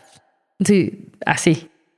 De hecho, creo que el número es 55 ahora, pero es que eso es brutal. Cuando le pones ya cara, te lo imaginas o ves al productor, ¿no? Cosechando, haciendo su cosecha de naranjas, ¿no? Porque además, pues en México no tenemos una gran infraestructura en el campo. Entonces el cansancio, horas en el sol, cosechando, transportando y finalmente más de la mitad no van a llegar a consumirse. Es muy loco. Antes. Exacto, antes de que llegara perfecto. La cosa más perfecta posible. Creo que en vez de 55, 54.5, porque bueno, o sea, las toneladas que, o sea, en términos de volumen y de alimentos en total, en México desperdiciamos 53 toneladas de comida por minuto. ¿Por minuto? Por minuto. Es realmente doloroso y eso fue lo que inicialmente nos motivó a hacer esto. Pero sí, regresando a tu pregunta anterior, pues es complicado cuantificarlo. Estamos trabajando, de hecho, en eso, en nosotros mismos empezar a poder cuantificar mucho más ese impacto. Pero te das cuenta también con la retención de nuestros productores. O sea, es un canal que a ellos les vino a cambiar la forma en la que están lidiando con esa merma. O sea, tenemos a los mismos productores desde que empezamos a trabajar con ellos porque realmente ya es uno de sus canales de fijo, ¿no? Tipo, no voy a poner nombres, pero a este supermercado le vendo mis productos hermosos, súper brillosos, encerados, preciosos. Y a Perfecto le vendo todo aquello que está chiquito y chueco, pero que sabe igual de bien, ¿no? Entonces ya tienen ahí sus canales. De todas maneras, nosotros pues tenemos que completar la demanda, ¿no? Entonces, pues si de pronto necesitamos 5 toneladas y 3 son imperfectas y una es excedente, pues otros nos las venderán del resto. Pero insisto, o sea, creo que es un tema de seguir drenando todo lo que eventualmente se desperdiciaría. Qué locura pensar así mucho cuando tú estás pedida. Si un día, tranquila, vas a llegar a vender frutas y verduras imperfectas con un startup en pasar por YC. ¿Qué es YC? Ni puedes imaginar. Es llegar a este punto, es como la vida lleva uno a un lugar donde dice, holy shit. Sí, y me encanta cómo lo platicamos, porque suele pasar, y sobre todo con gente que va empezando el camino profesional, es de, ay, qué padre lo que hacen en Perfecto, pues, yo quiero llegar ahí y tú cómo lo tenías tan claro. Y es como, no, I didn't. O sea, tienes que ir como fluyendo. Años y años con mis uñas sufriendo para finalmente tener alguien enviarme un LinkedIn. Exacto. Y sabes, no solo la parte del como he sufrido y he trabajado, pero también esa parte de decir, ve tomando las oportunidades como vayan saliendo, vete preparando. Estás en este momento, en este rol, en esta empresa, ¿qué puedes aprender de aquí? ¿Qué experiencia sacas, no? Y eventualmente todo se conectará, pero no es algo que yo creo en la mayoría de los casos donde tú ya sabes cómo termina esta historia profesional, ¿no? Sino que la vas construyendo y vas como navegando. Ya quemaron, yo soy muy visual, ya quemaron mi mente, es que cualquier verdura que yo vea que no es perfecto va a ser perfecto. Voy a tener este K. Es Bueno, como, déjame decirte que ya hay varias iniciativas en supermercados porque estamos haciendo ruido, en donde ya están sacando sus aisles como de productos imperfectos y porque no, estamos pero probando. Perfecto, normal. Claro, claro. Pero tu lado es perfecto. Sí. Entonces con el K, la gente va directamente para comprar más barato. Sí, estamos probando. O sea, teníamos una hipótesis de que había gente que estaba dispuesta a comprar estos productos que no se veían bonitos, pero pues no sabíamos. Pues hemos comprobado esa hipótesis y eso ha sido súper valioso para el mercado también. Porque ya hay alguien que está probando que efectivamente en México, ¿no? Hay gente y mucha gente que está dispuesta a comprar este tipo de productos. Entonces, ¿por qué no los... O sea, ¿en qué momento decidimos que estos productos no iban a llegar a los counters? Y si en algún momento hacía sentido, ya no hace sentido, porque la gente sí los quiere. Es como la pregunta yo siempre como hablando como dije con Sebastián, es como la cosa de Nassim Taleb con la maleta con ruedas. Cuando pusimos a alguien en la luna, antes alguien dijo, ¿por qué no tenemos ruedas en maletas? Claro. Es como en la cara. Exacto. ¿Por qué no podemos vender? ¿Cuándo llegas a Colombia? Pues espero que sea más pronto que tarde. Colombia sería un mercado ideal, ¿no? Sí, no, ya tengo ahí compañeros de Uber de Colombia que me dicen, ¿cuándo? Yo te ayudo a lanzar, como que, y customers también, ¿no? De otras ciudades de México y también de otros países que nos escriben y nos dicen, ¿cuándo llegan? ¿Cuándo abren mercado aquí? Sí, las adyacentes debe ser como infinito.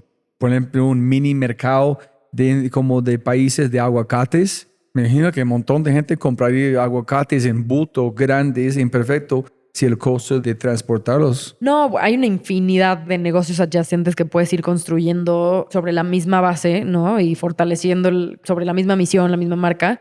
Pero, por ejemplo, ahora lo que estamos desarrollando mucho es, ya que puedes hacer tu compra de supermercado completo. Entonces ahora puedes comprar también tus huevos, tortillas, queso, pan, leche, chocolate, café, miel con nosotros. ¿Todos es perfecto o real o normal mix, y perfecto? Hay un mix, pero la base sí son los productos imperfectos y es súper curioso porque empezamos a descubrir nuevas razones por las que se desperdician, ahora hablando de los empaquetados, y es, por ejemplo, que la etiqueta vino con un typo y entonces no está bien escrito, ¿no? Como crema de almendra que dice crema de almendre y entonces pues ya eso no pasa el estándar de calidad. Y a nosotros nos encanta, es como, mira, mientras más raro y más imperfecto mejor, o viene mal impresa, o el código de barras no se lee bien. Pero esos productos entonces todos son perfectos, entre comillas. Perfectos con K, exacto. O es excedente, o el color salió un poco diferente, o son de temporada. Por ejemplo, nos pasó por ahí de julio, agosto, que tenían productos con branding navideño. Y era como, pues ya no podemos vender nada de Navidad porque nadie nos los va a aceptar y a nosotros pues, no nos da igual si el producto por adentro es bueno. Es entonces, el momento perfecto. Claro, entonces hay una infinidad de razones por las que se te desperdician empaquetados y pues ahí también.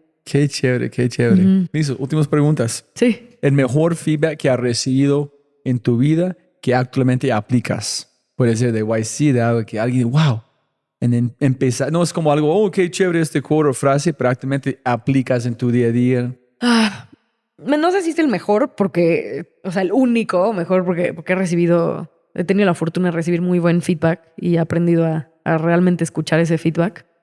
Pero uno que tengo ahora muy presente es la importancia de comunicar internamente. Y ese feedback me lo dio, y fue un harsh feedback que me dieron en Uber en algún momento.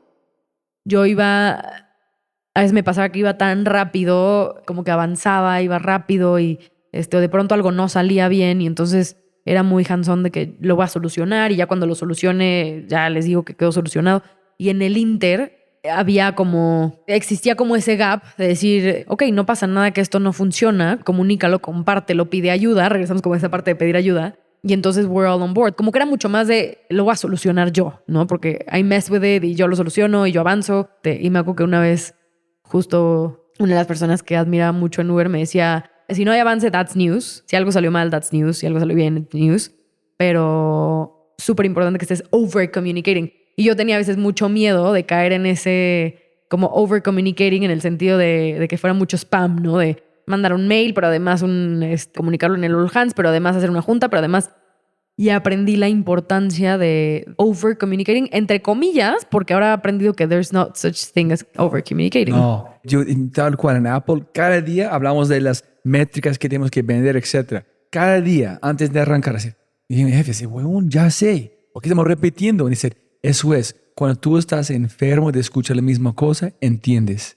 Si no estás enfermo de escucharlo, tú vas a olvidar. Y no podemos tener chance que tú olvides que tenemos que lograr. En este punto, a veces tú no puedes decir la misma cosa suficientemente veces. 100%. Y va alineado a algo que me dijiste hace rato, que es como de, es que cuando tienes que ir tan rápido, tienes que frenarte y que explicar al equipo, y ¿no? Es un poco ese mindset que tenía más desde un punto de vista del equipo como peers, ¿no? De decir, no tengo tiempo porque necesito seguir avanzando. Y es como, no, es que parte de la receta para el éxito de este proyecto es justo frenar y comunicar y alinear, y ¿no? Y eso lo aprendí mucho, digamos, como empíricamente, pero también con ese harsh feedback, bueno, direct feedback, que en este momento lo tengo muy, muy consciente y muy presente, de estar comunicando todo el tiempo. Y como sé que tiendo más hacia el otro lado, como de no hacerlo, intento estar en un punto en donde yo sienta que estoy over communicating, porque entonces then probably I'm doing it right. Es muy bueno. Y si podrías enviar mensaje a cualquier grupo de personas, puede ser gente de emprendedoras, emprendedores, gente en tu mercado, cualquier grupo de personas, que a través de WhatsApp, ¿qué mensaje enviarías? Y eso porque me salta de algo de la conversación que hablamos, creo que incluso antes de empezar, y es tu éxito o tu fracaso en tus proyectos profesionales no te define a ti como persona. Entender eso te ayuda uno a aventarte así, probar cosas nuevas y a retos y experiencias que parezcan bastante abrumadores o abismales, porque entiendes que si eso fracasa, no quiere decir que tú eres un fracaso, y entonces pones mucho menos attachment emocional en ese sentido, y creo que te ayuda a ser un poco más arriesgado. Y por otro lado, también en el día a día de manejar una startup es a veces de por sí es energy consuming.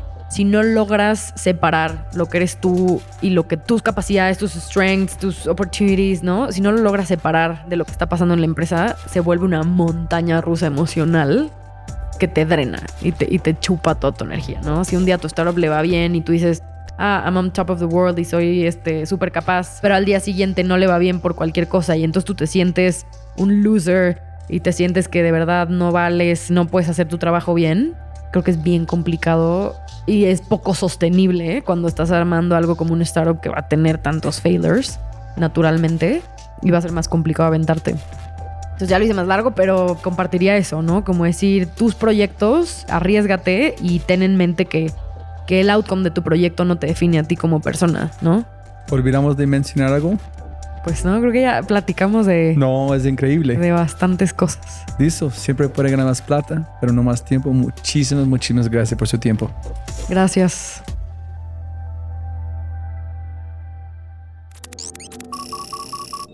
Como siempre puedes ganar más plata, pero no más tiempo. Muchas gracias por escuchar. De verdad, muchas gracias. Espero que hayas aprendido algo, te hayas inspirado y te sientas con ganas de hacer algo imposible. No lo olvides, si quieres acceder a los podcasts en vivo cuando los tenemos alrededor de 2 o 3 al mes, acceso a Quinto y más, puedes tenerlo todo si te conviertes en miembro en thefryshow.com. Y lo más importante, por favor, comparte el episodio y deja una reseña en Spotify o tu player favorito. Aquí está tu mindset de Quinto, con la co-founder y CPO de Truora, mi amiga Maite, donde nos entrega una gran lección de cómo se gestiona producto en una startup y ojalá te ponga a pensar en velocidad. Enjoy.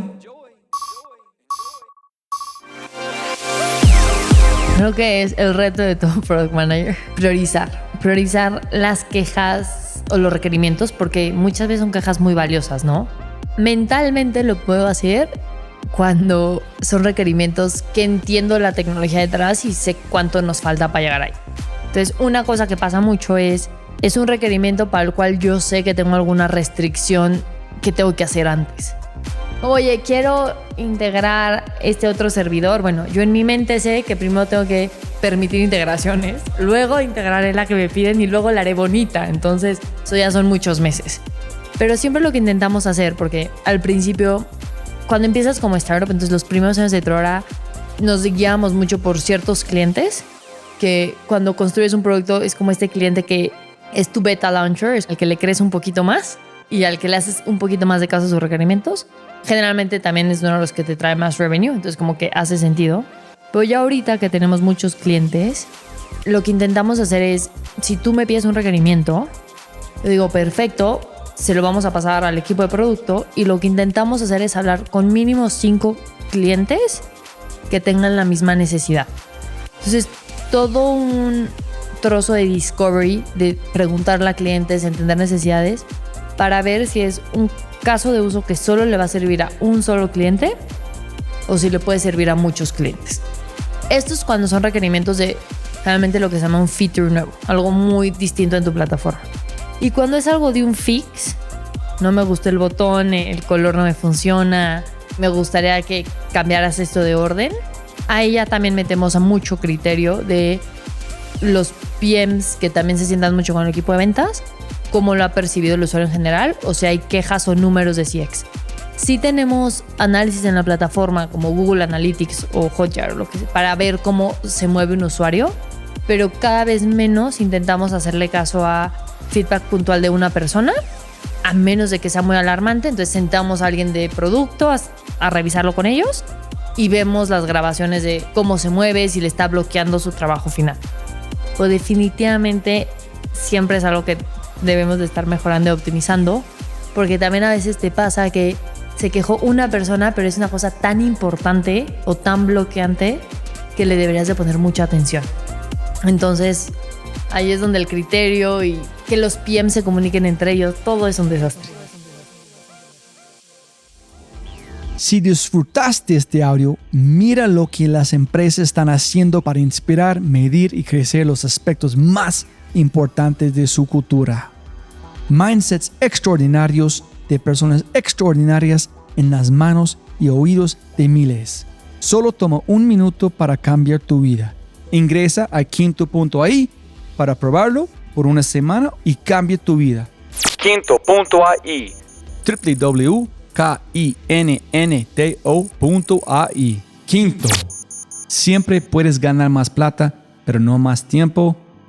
Chau, chau, chau, chau.